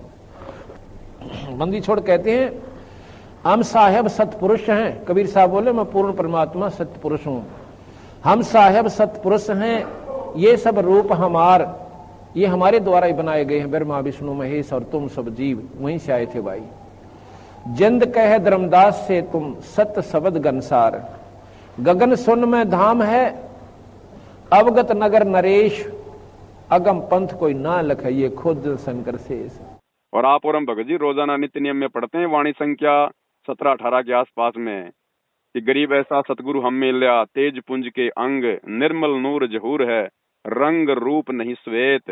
गरीब ऐसा सतगुरु हम मिल्या, तेज पुंज की लोय, तनमन अर्पू शीस को, होनी होय सु होय। और नित्य नियम के लास्ट में जो गैबी ख्याल आता है, उसमें हम पढ़ते हैं, धन सतगुरु उपदेश देवा, 84 भ्रम मेट ही, तेज पुंज अन्य दे दकर, इस विध हमको भेंट ही। तो आज ये सतगुरु रामपाल जी भगवान अपने तेज पुंज के शरीर को हल्का करके धरती पे प्रकट है भगत जी, 8 सितंबर 1951 से। इन्हें हल्के में लेने वाला जाएगा काल की गोद में। लेकिन आदेश प्रभु का है। उससे क्या होगा कि जैसे आप जी परमात्मा के पास जाओगे, सबसे पहले वहाँ आपकी परीक्षा होगी।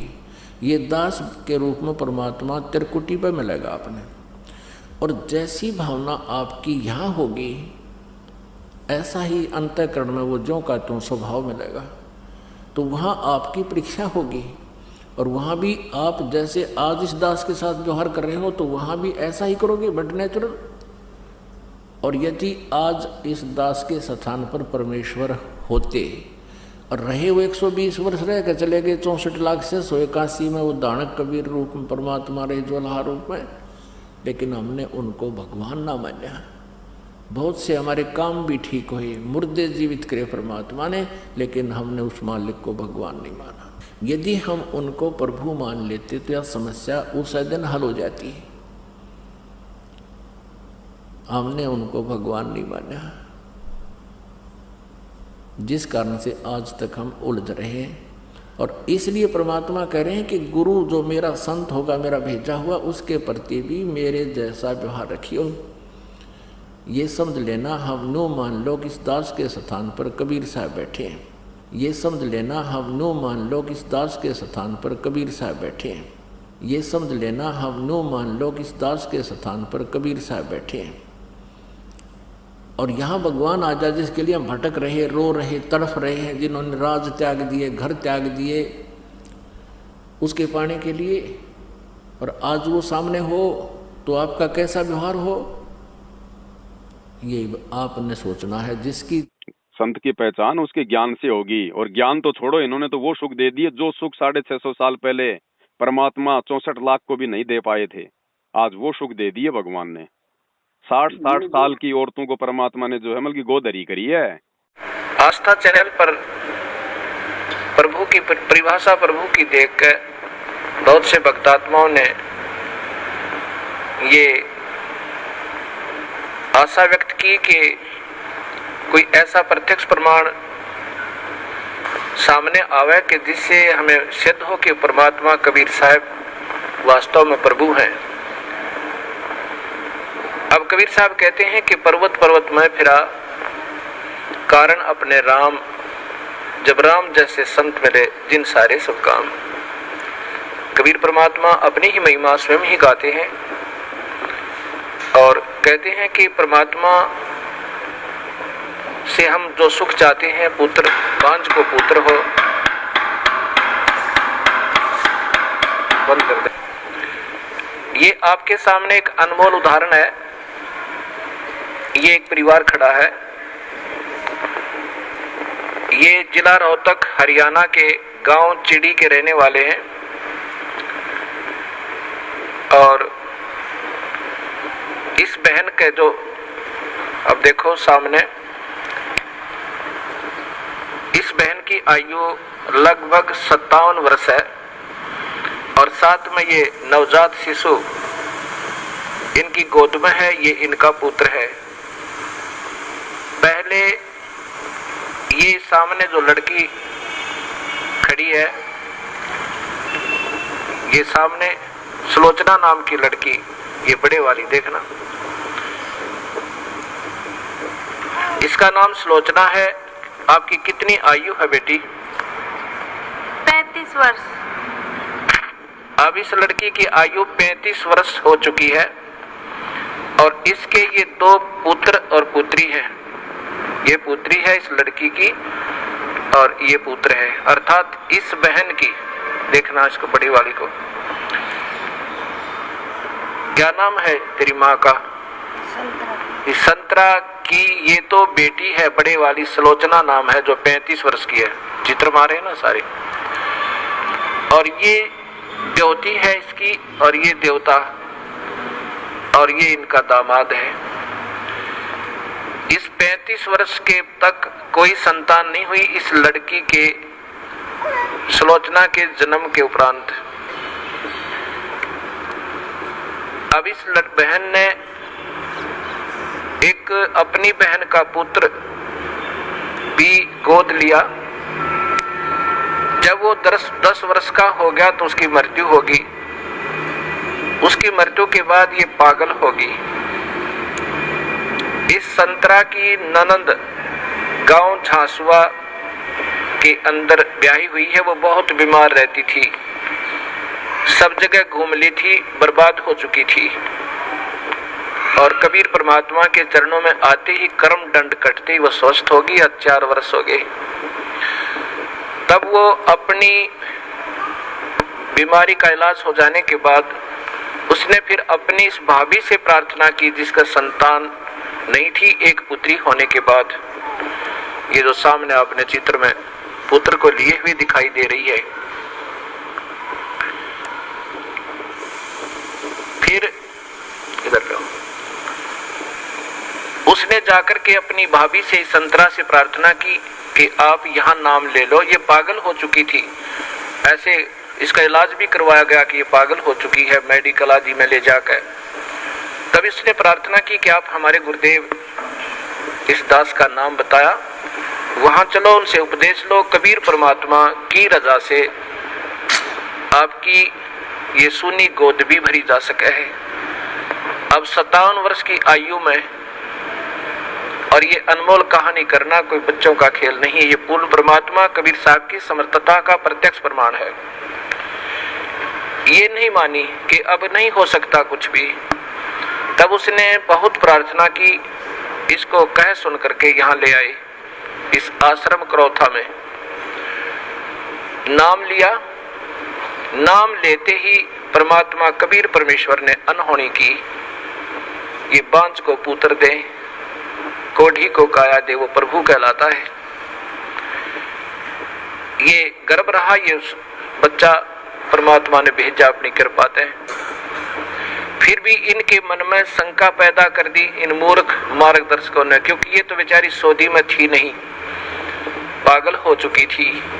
कहा कि तुम्हारे देवता प्रसन्न हो गए, ये तो ऐसे होना ही था। ये 35 वर्ष तक देवता कहाँ जा रहे थे इनके। यही ये मूर्ख जो मार्गदर्शक कि कहीं तुम्हारी प्रभुता और तुम्हारे ये रोजी रोटी समाप्त ना हो जाए, फिर भी गुमराह करने की चेष्टा की। इनके दिल से यहाँ की आस्था हट गई और फिर अपनी उन्हीं देवी देवताओं के चक्कर में पड़ गई। ये लड़का 14 महीने तक माँ के गर्भ से बाहर नहीं आया। सब डॉक्टर पच लिए कि ये लड़का शायद खत्म भी हो जा बालक। फिर वही जिसने इसको नाम दिलाया था, इसकी ननद, वो गांव गई और उसने कहा कि नादान ने जुल्म कर दिया। ऐसे प्रमाण, प्रत्यक्ष प्रमाण के बाद भी तुम्हारी बुद्धि भ्रष्ट होगी, चलो जाकर माफी मांगे, दोबारा उपदेश ले। तब ये बेचारी यहाँ आई और जो भी उन देवता का दर रखा था वो कुरडिया बट होकर ठा के नाम लेकर गई, दोबारा माफी मांगी कि मेरे से गलती होगी। तब तीसरे दिन इस लड़के का जन्म हुआ। बोलो सतगुरुदेव की जय। ये जो सांसारिक सुखों का जो मसला है ना, ये ठीक है, लोगों को जो है बड़ी उसके लिए बड़ी अच्छी बातें हैं, देने पड़ेंगे भगत जी, देने पड़ेंगे, क्योंकि वर्तमान में जीवात्मा के पाप कर्म ज्यादा हैं, उनके पुण्य है नहीं। और जब तक जीवात्मा को थोड़ा बहुत परमात्मा राहत नहीं देगा तो भक्ति क्या वो खाक करेंगे। भाई पैर में कांटा लग रहा है और कोई जूता पहन ले तो नहीं पहना जाएगा भाई। इसलिए परम संत जीव के भाग्य में नहीं है, लेकिन वो अपने कोटे से सुख देता भगत जी, ताकि ये भक्ति पर लगे हैं। और फिर भक्ति करेंगे तो फिर ऑटोमेटिक ही होंगे सुख। फिर तो चमत्कार भी भगत जी जो है वो करने पड़ते हैं, नहीं तो फिर कोई मान कहाँ। और यहाँ क्या बताते हैं, गुरु सुरतरु सुरधेनु समाना। सुरतरु मान देवताओं का पेड़ है, सुरधेनु देवताओं की गाय, व कामधेनु गाय।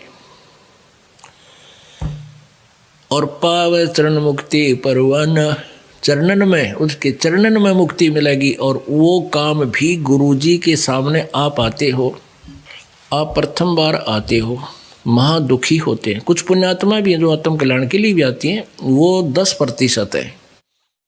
बाकी ज़्यादा काल के दुखी किए हुए प्राणी ही यहाँ आ रहे हैं। आना चाहिए, वो दुख भी वरदान सिद्ध होगा आपके लिए।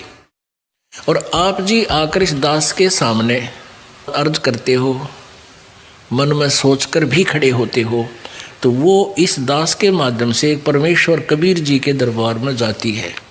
दास तो एक बैल है, बैल घंटी, और वहाँ से खुड़कती है वो परमात्मा। फिर आपकी वो मनोकामना मिनटों में पूर्ण।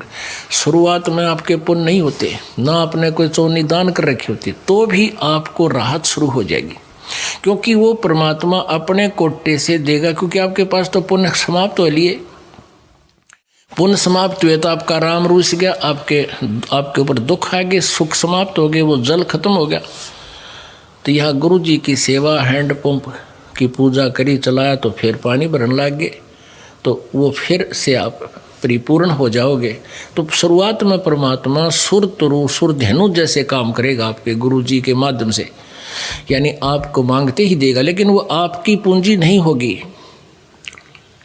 ये परमात्मा कबीर जी की अपने कोटे से आपको होगा। फिर आपसे कहा जाएगा कि ईब आप ऐसे ऐसे करके स्वयं धनी बनो।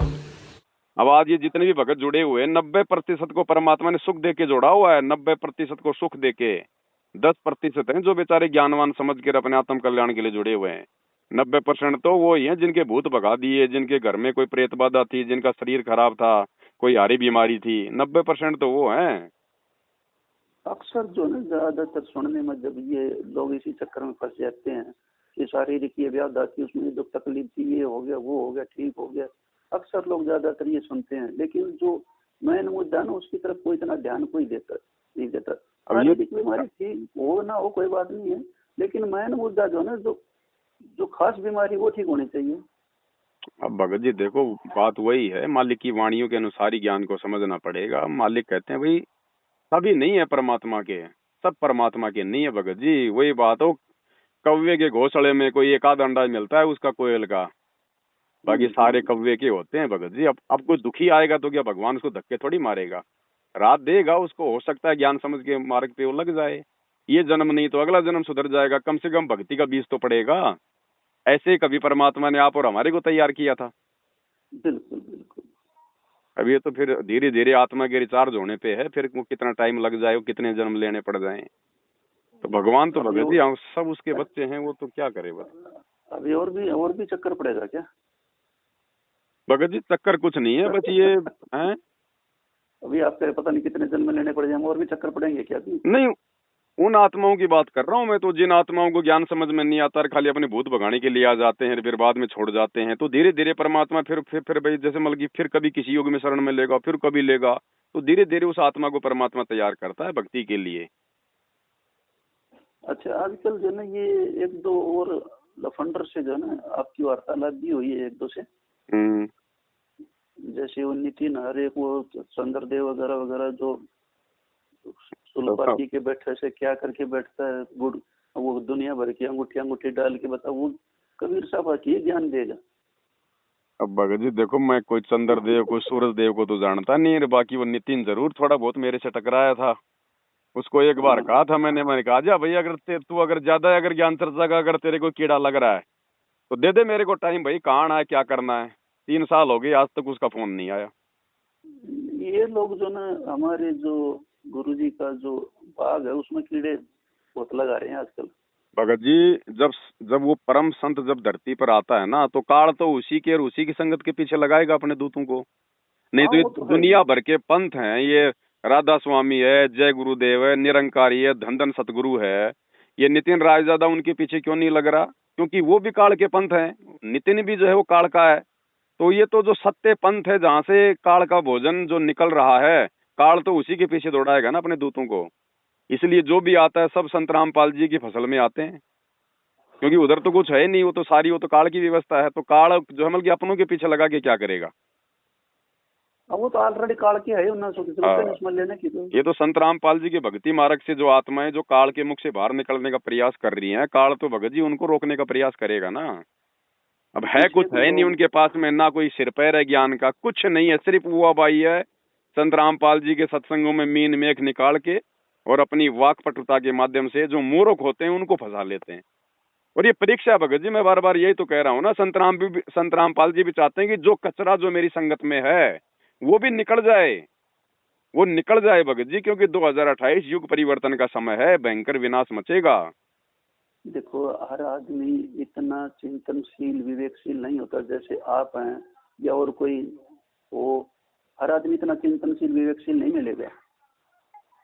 अब इसीलिए तो रोता फिर भगवान सत्संगों में, और रोता क्यों भगत जी? अभी जो है ना वो बार बार जैसे बोलता है 52 अक्षर में जो है वो जो ना ये है वो है, उसका कोई वो नहीं है। फिर किसी ने उससे पूछ लिया, महाराज ने सारे उसको छुटवा दिए, सतनाम भी छुटवा दिया, सार नाम भी छुटवा दिया, हमारा ये वो, फिर हम क्या जपें? फिर वो कहता तुम सत कबीर जपो। फिर किसी ने कह दिया ये सत कबीर भी तो 52 अक्षरों में रहा, फिर क्यों जपो रहा ये? कुछ नहीं पता उन्हें ऐसे भगत काफी जी, तो ये कुछ नहीं इस तरह के पता। जो है काफी जो है थोड़ा सा संगत को भ्रमित तो कर देते हैं ना वो, क्योंकि उनके पास इतना विवेक तो है नहीं। अब देखो भगत जी वही बात है, परीक्षा है कुल मिला के और कुछ नहीं है बस। परमात्मा भी तो मारेगा पछोड़, परमात्मा क्या करेगा ऐसे सबको लेके भगत जी, फिर मालिक के ऊपर भार चढ़ जाता है। 650 साल पहले भगवान ने क्यों मारी पछोड़ कि भाई बढ़वा बढ़वा सब कहें कोई न जाने खोज, दास गरीब कबीर करम यो बाटे सिर का बोझ। तो वर्तमान में भी तो वो परमात्मा अपने सिर का बोझ बांटेगा, वो हल्का करेगा भाई।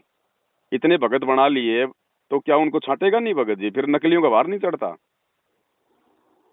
और इतने अध्ययन करने का टाइम देखो, दामा खेड़ा में जो 7वां सूरत ने हिसाब आया, जो बीच के 5 मंत्र जो है कबीर साहब ने उनको दिए थे, उनको गुरु गद्दी पर बैठाया। और फिर कह भी दिया भाई तेरे इसमें जो नकली जो टकसारी वाला होगा वो तुम्हारे को भयभीत कर जाएगा, भरमा देगा। मेरे जो न 5 नाम है ये भी तुम्हारे यहाँ से गायब हो जाएंगे। और फिर भी जो है आज वो अड़ंगा चल रहा है धर्मदास का, फिर भी वो तसल्ली न हुई। माना भगत जी देखो अब वो लोग जो है मतलब गुरु पद पे बैठ गए, अब उनके अंदर जो है मतलब मान बढ़ाई आ गई, जन धन की उनके पास में कोई वो कमी नहीं है, तो कौन आदमी छोड़ना चाहेगा। गांव में कोई सरपंच का पद नहीं छोड़ना चाहता, ये गुरुवाई कौन छोड़ेगा भगत जी। बाढ़ में जाओ मुक्ति हो तो वो तो बाद में देखी जाएगी। फिर तो धर्मदास जी को भी कबीर साहब ने जिंदा गड़वाना पड़ा। क्या करे तो भगत जी, काल का लोक है, इतना आसान नहीं है यहाँ से जीवात्माओं को सतलोक लेकर जाना। अरबों खरबों युगों से ये सृष्टि चल रही है। जब उनको ये पता था जब इसको जिंदा नहीं गड़वाऊंगा तो ये और खुटे पे करेगा, चालन ना दे पंथ में। वो तो मालिक अंतर्यामी थे, पता ही था। वो तो जो भी नाम दिया था परमात्मा ने सार नाम के नाम पे, वो तो देने वाला था उसको चूड़ामणि को। उसके बाद में तो सारी स्थिति हो जाती। फिर तो ये मानते नहीं कबीरपंथी की भाई जो है धर्मदास जी ने चूड़ामणि को दिया था सार नाम, वही हम दे रहे हैं। आज कौन मानता फिर संत रामपाल जी की। ये सारे जब धर्मदास जी को कबीर साहब ने जिंदा गड़वा दिया तो इतना उनका अनन्य भगत था, और सारा कुछ सब कुछ समझा गया भाई तुम्हारे यहाँ जो है ना जो मैं 5 नाम दे रहा हूँ ये भी जो है मेरी सत भक्ति के ये भी नाश कर देगा काल तुम्हारे यहाँ उनको बेच के टकसारी वालों को। तो ये बातें भगत जी परमात्मा के हंसों को समझ में आएंगी। जो मोक्ष के अधिकारी हैं पिछली पीढ़ी में संत रामपाल जी के भगत हैं, उन्हीं को समझ में आएगी, सबको नहीं आती भगत जी। एक क्लास में 100 बच्चे होते हैं, सारे कोई एक जैसे थोड़ी होते हैं। जेता घट तेता मता, घट घट सोच विचार। जो विचार कर लेगा अपने आत्म कल्याण के लिए परमात्मा उसको ले जाएगा। बाकी कोई मना थोड़ी करेगा कि मेरे शरण में मत आओ। जो अंततः जो मर्यादा निभाएगा तो समझ के चलेगा वही तो पार होगा।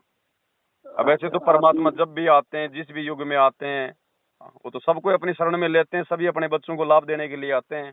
लेकिन जाते कितने को उनके साथ में? आज तक गया कोई एक भी? सतयुग से लेकर वर्तमान तक का इतिहास गवाह है, अब अभी तक तो एक भी नहीं गया, एक भी। अब जाएंगे इस पिछली पीढ़ी में संत रामपाल जी से उपदेश लेके जो अंत तक जो टिके रहेंगे। और अब भी काल में ये आपने क्या कह दिया? ये तो भगत जी सत्य, ये तो परमात्मा ने कह रखा है। हम क्या कहेंगे बताओ? सतयुग से लेकर वर्तमान तक बताओ कौन पार हुआ है?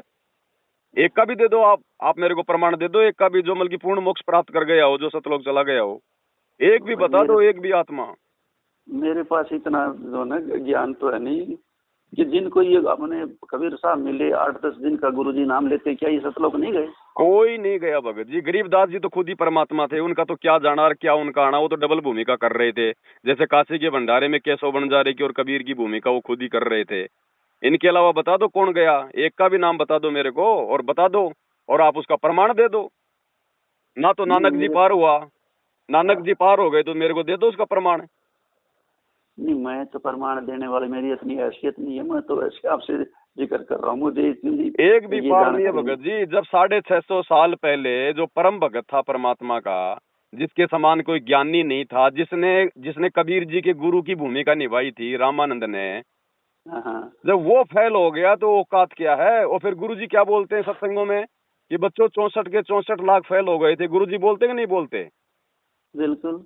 तो धर्मदास जी भी 64 में है, रामानंद भी 64 में था, नानक जी भी तो 64 में था। नानक जी ने भी तो वहीं पे काशी में जाके नाम दीक्षा ली थी।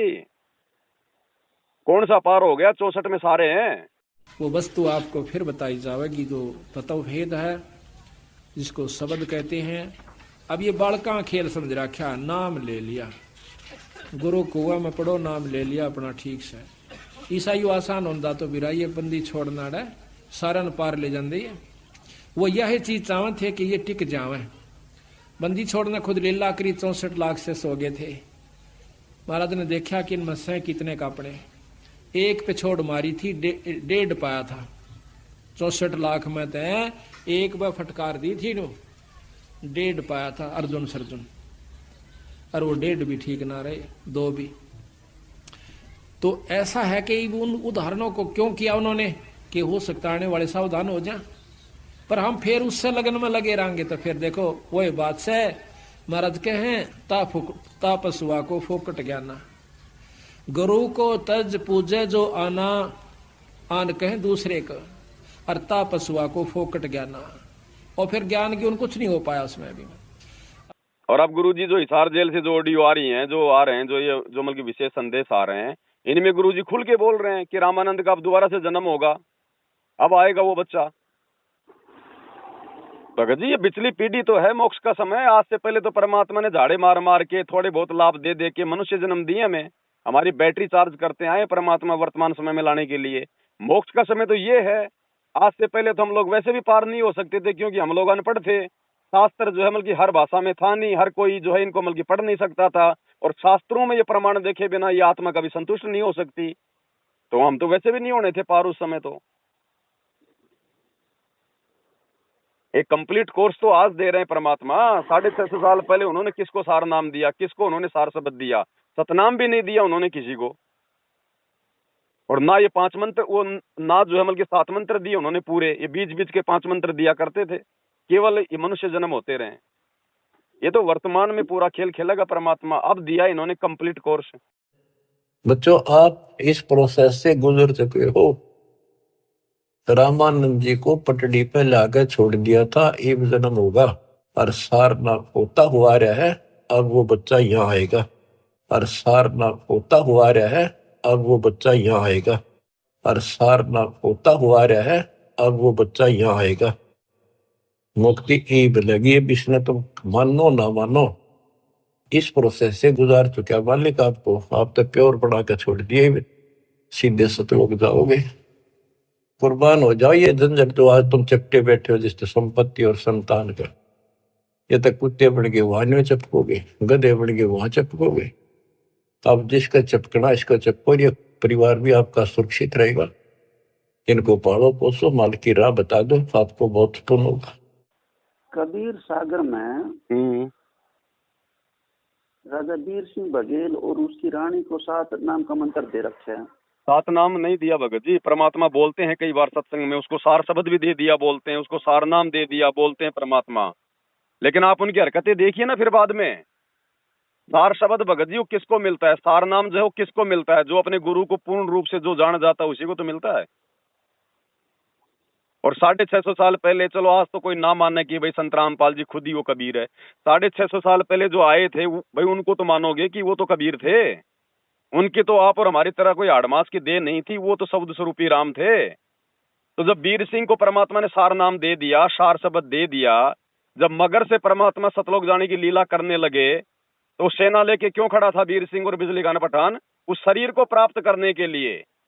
तो उन नालायकों ने तो अपने भगवान को जो मतलब आड़मास के शरीर में मान रखा था कि इसके मरने के बाद में हम इसके शरीर को जलाएंगे, हम इसके शरीर को गाड़ेंगे। तो काहे का उसको वो सार शब्द मिल गया उसको, जिसने भगवान को नहीं पहचाना। बिल्कुल ठीक कह रहे हैं। तो काहे का पार हो गए भगत जी। मालिक ने वो तो एग्जाम्पल बनाने थे कि नालायकों पिछली पीढ़ी में तुम ऐसे धोखा मत खा जाना, जो धोखा वो आत्मा जो खा गई।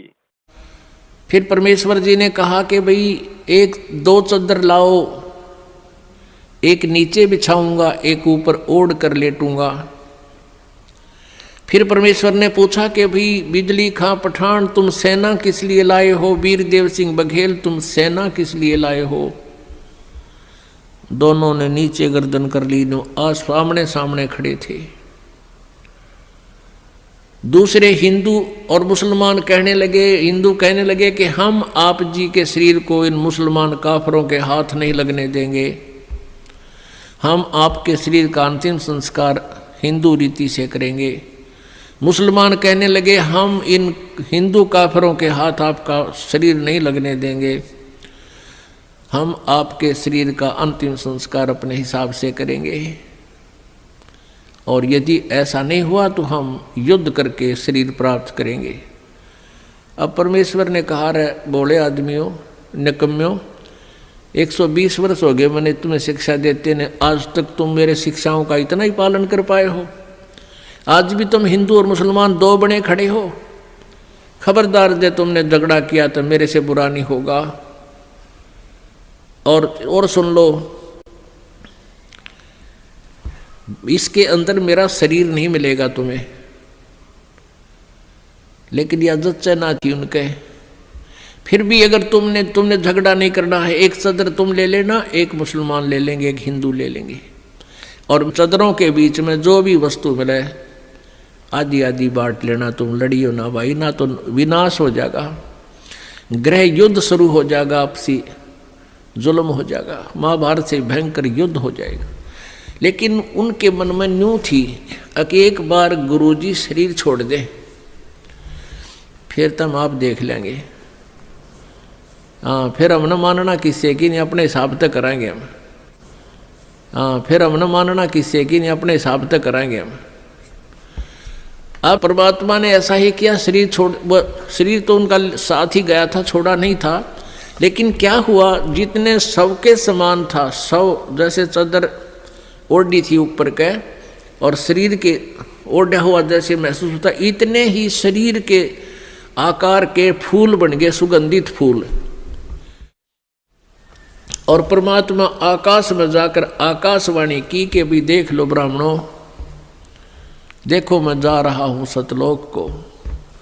जब आकाश में देखा तो परमात्मा का नूरी शरीर तेजो में शरीर हो गया और ऊपर आकाश को जा रहे हैं, और ये आकाशवाणी करते जा रहे हैं और कहते हैं उठा लो पर्दा, इसमें नहीं है मुर्दा। चद्दर उठा के देखा, उसमें सुगंधित फूल पाए। हिंदू और मुसलमान कहाँ तो कत्लेआम करने को तैयार थे एक दूसरे के। बिजली खां पठान और वीर देव सिंह बघेल हिंदू राजा आपस में एक दूसरे की ऐसे प्यार से शरीर के ऐसे एक दूसरे से चिपक गए, सीने से सीने का लगाया आपस में। सब हिंदू मुसलमान एक दूसरे से सीने से लगकर ऐसे रो रहे हैं जैसे छोटे छोटे बच्चों की माँ मर जाती है, पिता मर जाता है, और रो रहे हैं और कह रहे हैं हम कति मूर्ख थे, हमने पहचाना नहीं, वो अल्लाह थे, खुदा थे, वो परमात्मा आए हुए थे। और रो रहे हैं और कह रहे हैं हम कति मूर्ख थे, हमने पहचाना नहीं, वो अल्लाह थे, खुदा थे, वो परमात्मा आए हुए थे। चलो आज एक मेरा और आकर एक सवाल है। देखो ऐसा है जी, वो परमात्मा अपनी वाणी में खुद इस बात को कहते हैं कि माता पिता मेरे नीना ग्राणी नीदासी, जुलाई का सुल्तान को आया, लोग करे मेरी हंसी। जी जी। परमात्मा अपना भक्ति ज्ञान इस धरती पर सतलोक से आकर के किसी के अंदर भी उड़ेल सकते हैं। हाँ, समर्थ है, उनकी मौज है वो तो। लेकिन वो परमात्मा का संदेश कृपा पात्र हो सकता है, लेकिन वो ऐसा करता नहीं भगत जी। परमात्मा ऐसा वो करता नहीं है, क्योंकि परमात्मा के गुणों में, उसके विधान में है, वेदों में लिखा हुआ है। परमात्मा खुद ही अवतार रूप में आता है। परमात्मा काल की तरह अपने अंश अवतार जो है वो नहीं भेजता भगत जी।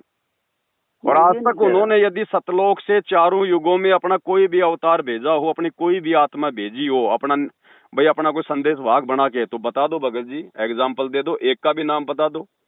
नहीं, मेरा कहने का अभिप्राय ये है, जैसे ये और जितने को कबीर साहब ने सतलोक से आकर के मिले हैं, ज्ञान दिया है, वो महापुरुष जो है माता पिता के संपर्क से पैदा हुए हैं जी।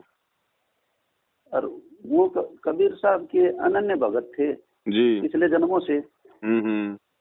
जब आकर के उन्होंने अपना ज्ञान उन लोगों को समझाया जी, वो कबीर साहब के जो है ज्ञान के कृपा पात्र बने, उनका संदेश जो है दुनिया में फैलाया उन्होंने जी।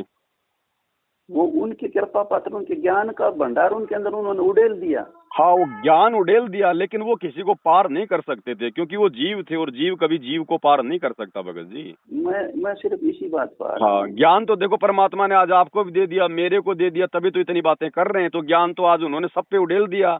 जिसकी मर्जी ले लो, जाके सुनो उनके सत्संग। यही सत्संग, यही ज्ञान ऐसे ही मतलब उन महापुरुषों को दिया था उन्होंने।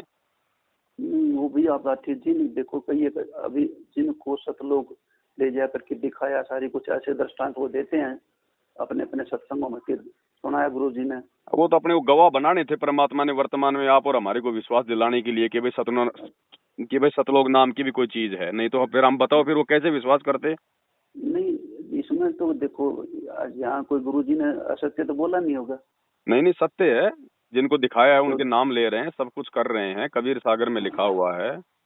जिनको लेके गए हैं, दिखाया, सब कुछ सत्य तो बात है ना वो।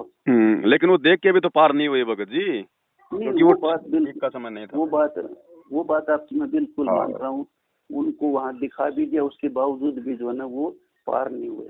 जी जी। ज्ञान भी सब कुछ दिया, सारी बातें हैं, लेकिन जिनको ज्ञान भी दिया वो कबीर परमात्मा नहीं बने। कबीर परमात्मा के संदेशवाहक जरूर बन गए। जी जी। कबीर परमात्मा नहीं हो सकते वो। हाँ, कबीर तो कबीर ही है। संदेशवाहक तो है, उसमें कोई नहीं है दो राय। परमात्मा तो परमात्मा ही है। वो तो सतलोक में जो है ना, उनका हमारे जैसा 5 तत्व का शरीर तो है नहीं। ये जितने दुनिया में जितने भी बैठे हैं, चाहे हम चतुर रामपाल जी महाराज को ले लें, इनका भी तो जन्म माता पिता के संपर्क ना ना ना ना ना ना ना, यही तो सबसे बड़ी गलती हो रही है भगत जी। यही तो सबसे बड़ी गलती हो रही है। 650 साल पहले कौन मान रहा था कि कबीर जी ऊपर से आया है? वो तो आज बताया संत रामपाल जी ने, तब मान रहे हैं लोग।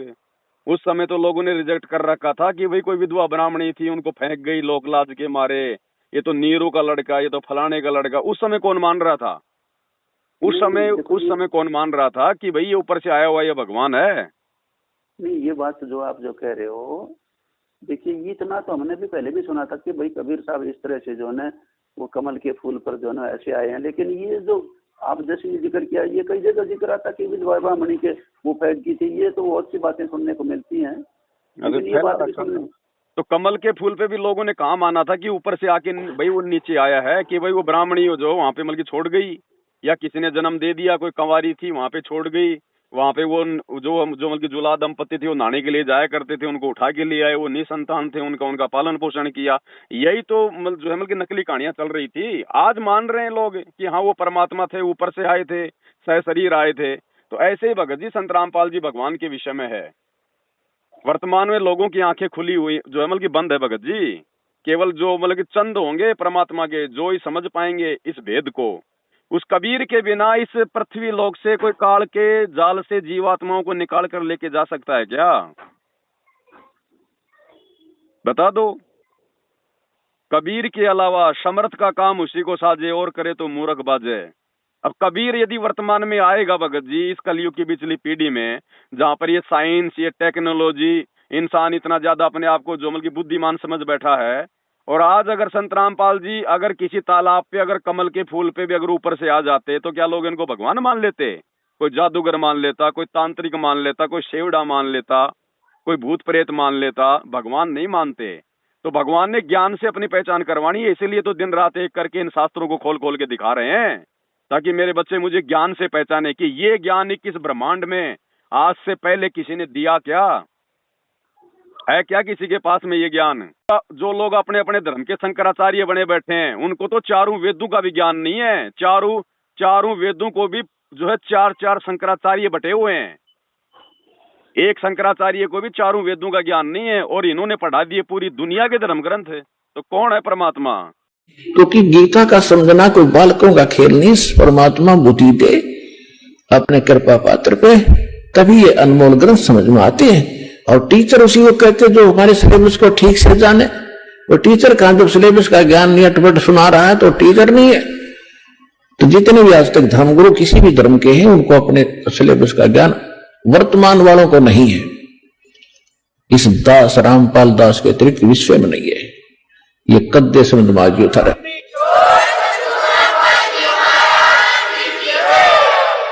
और दास को पूरे विश्व के जितने ग्रंथ है सबका जानकारी है, एक की नहीं।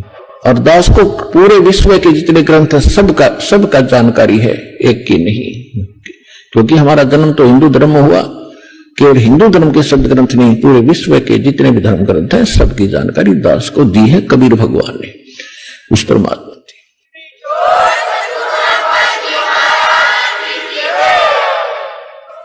भगत जी अगर ये आम संत होता, आम व्यक्ति होता ना, तो ये क्रोथा कांड हो लिया, बरवाला कांड हो लिया, 10 साल से जेल में बैठे हैं। अभी तक तो संत रामपाल जी के अंतिम संस्कार के लिए उनकी हड्डियां भी नहीं मिलती। अगर ये कोई आम संत होता तो परमात्मा है जो कबीर सागर में जो लिख दिया ना 650 साल पहले, एक एक बात को पूरा करके जाएगा डंके की चोट पे। दुनिया को नस्त मस्तक होना पड़ेगा इनके आगे आने वाले 4 से 5 वर्षों में।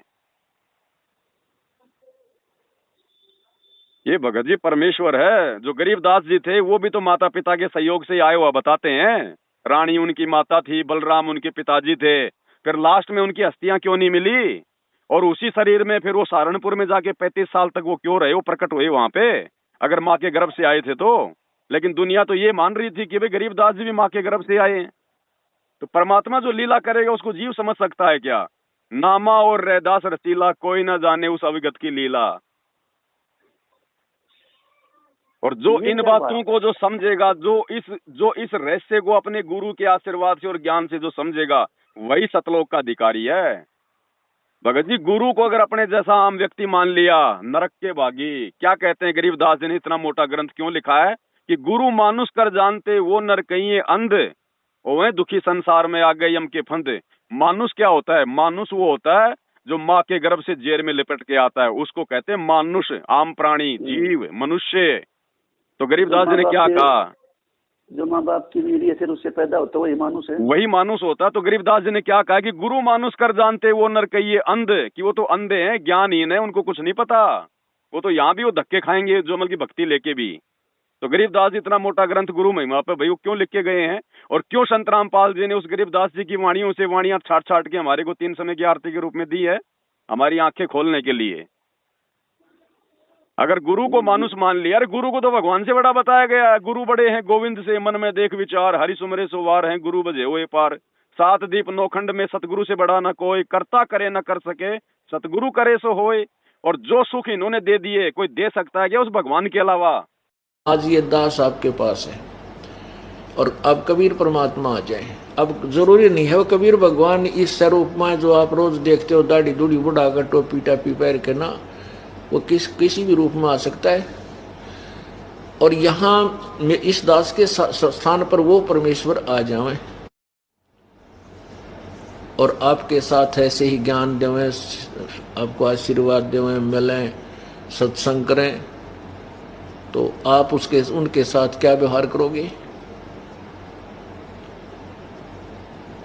अब जो पुण्यात्मा है वो तो समझ गए होंगे क्या व्यवहार कराएंगे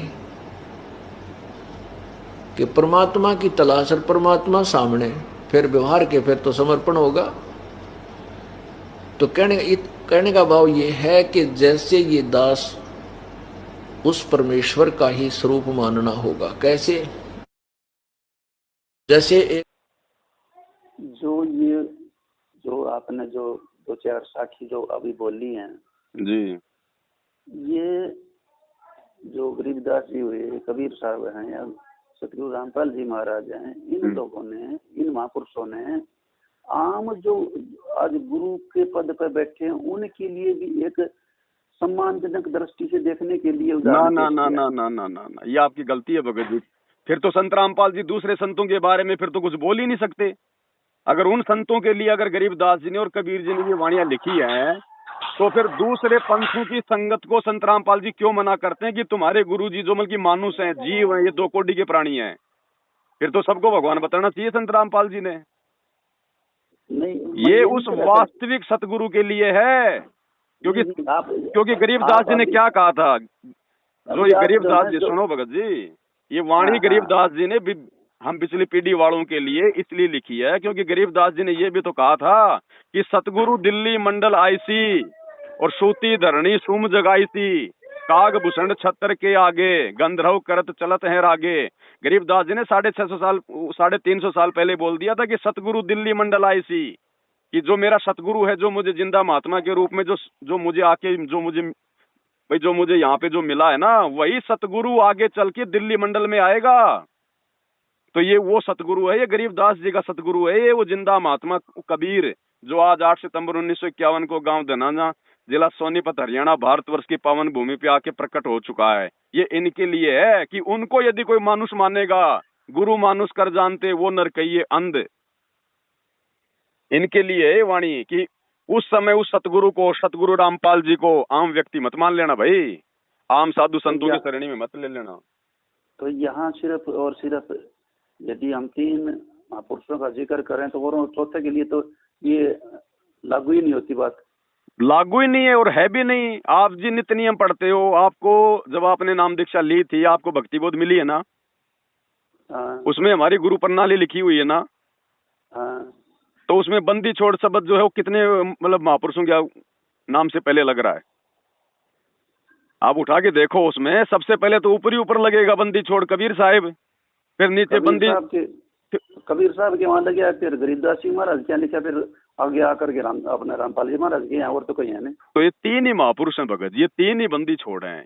वो एक ही शक्ति है जिसने तीनों का रोल किया है। ये वही कबीर है जो 650 साल पहले काशी में आया था, उसके बाद फिर गरीबदास जी के रूप में आके, और जो कबीर सागर में काल के दूतों ने जो मिलावट कर दी थी, जो कबीर पंथियों ने, उसको शुद्ध करने के लिए फिर उन्होंने 350 साल पहले आके अनपढ़ की भूमिका करके और ये सदग्रंथ साहिब में 24,000 वाणियां लिखवाई है। और आज पुनः वही कबीर फिर संत रामपाल जी के रूप में आ गया, जिन्होंने उसी गरीबदास जी की वाणियों का हवाला देके सन 1994 से 2001 तक ये जींद के सत्संग, काठमंडी के सत्संग, ये करोथा के सत्संग, रोहतक के सत्संग ये किए हैं।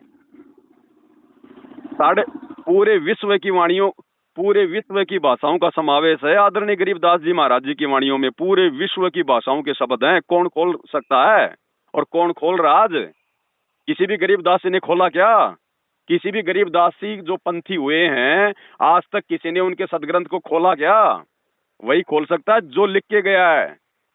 आज संत रामपाल जी ने खोला उसको पूरा का पूरा, उन गूढ़ वाणियों को, वो कैप्सूल खोल खोल के दिखाए। आज कौन है ये? ना तो ये वेद यहीं पे किसी ने नहीं दिखाया कि वेदों में कबीर का नाम लिखा हुआ, कबीर परमात्मा। कुछ नहीं पता तो वो भगवान ही तो बताएगा, उसको तो सब पता है। वो तो जहां भी अपनी उंगली रख देगा वहीं पे वो प्रमाण निकलाएगा। तो ये जो बात आपने जो अभी जो 2-4 साक्षी बताई है, जो ने 3 महापुरुषों की प्रकट होती है, बाकी तो सब कचड़ा है। हाँ तो तीनों महापुरुष वो एक ही है भगत जी, उसने रोल किए, उसने जो है मतलब आ के वो एक ही है। अब जैसे वही कबीर सतयुग में सतसुकृत नाम से आया था, त्रेता में मुनिंदर नाम से आया था, द्वापर में वो करुणा में नाम से आया था, कलयुग के प्रथम पीढ़ी में वो कबीरदास नाम से आ गया, बाद में वो गरीबदास जी के नाम से आ गया, वर्तमान में संत रामपाल जी के नाम से आ गया। अलग अलग नाम से आया है और समय के अनुसार आया है। आज से पहले लोग मतलब दाढ़ी वाड़ी नहीं करवाया करते थे, ऐसी कोई व्यवस्था नहीं थी, तो वो जो है वो दाढ़ी मूछ लगा के आ गया। गरीबदास जी के रूप में आया तो उसने दाढ़ी मूछ नहीं लगाई, वर्तमान में आ गया तो भी नहीं लगाई, क्योंकि अब उसकी आवश्यकता ही नहीं वो दिखावा करने की। अब वो तो ज्ञान से पहचान होगी भगत जी। साधु शब्दा परखिए, दुख पड़े घरनार, सूर वीर जद जानिए, जब रण बाजे तलवार। साधु संत की पहचान तो उसके शब्दों से, उसके ज्ञान से होगी ना। अब ज्ञान से तुलना करो संत रामपाल जी की और अन्य संतों की, और वही ज्ञान और वही बातें, वही मंत्र जो आज से पहले जो बंदी छोड़ने दिए, तो बताओ फिर और क्या गुंजाइश है? फिर कोई शक की कोई गुंजाइश है ही नहीं। और सुख दे रहा भगवान एक से बढ़ के एक, जो यहाँ पे ब्रह्मा विष्णु महेश नहीं दे सकते वो सुख दिए भगवान ने अपने भक्तों को। आज हमें कोई 84 में जाने की हमें कोई टेंशन नहीं, चादर ओढ़ के सो रहे हैं उनके ज्ञान आधार से। आत्मा को इतना निर्भीक कोई कर सकता है क्या? निर्विकार निर्भय तू ही और सकल भयमान, सब पे तेरी साहिबी तुझ पे साहिब नाए।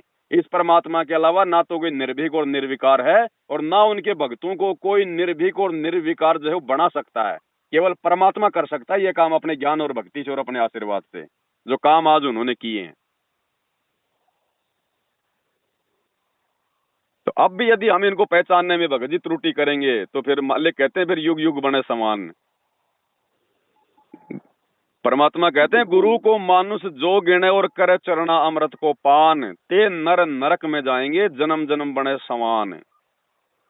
हम जिसका चरणामृत पी रहे हैं ना, अगर उसको आम व्यक्ति मान लिया, आम मानुष मान लिया, हाड़ मास का यदि कोई पुतला मान लिया, कहते हैं वो भक्ति करते करते भी और उसका चरणामृत पीते पीते भी वो कुत्ते की योनि में जाएगा। फिर ये विधान है परमात्मा का। जब इतना ज्ञान दे दिया, इतना सब कुछ क्लियर कर दिया, शीशे की तरह साफ कर दिया भगत जी, नौमन सूत उलझिया ऋषि रहे जकमार, और सतगुरु ने ऐसा सुलझा दिया, अब उलझे ना दूजी बार।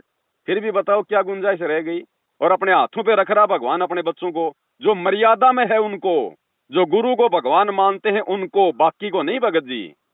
बाकी तो खाओ लड्डू जलेबी बर्फी, जाओ आश्रमों में अपने ऐसे तैसी कराओ। भगवान बैठा जेल में 9/12 की जोमल की टूटी फूटी वो कोटड़ी में, भगवान को सरकार दे रही 2 जोड़ी कपड़े और सूखी रोटी और दाल, और तुम खाओ लड्डू जलेबी बर्फी उसी भगवान के नाम पे। तो ये सब काल का जगजोत चल रहा है भगत जी। सतगुरु के तो कोई कोई हैं जिनको सतगुरु अपने हिसाब से सेट करता है। सतगुरु को भीड़ से लेना देना नहीं होता भगत जी।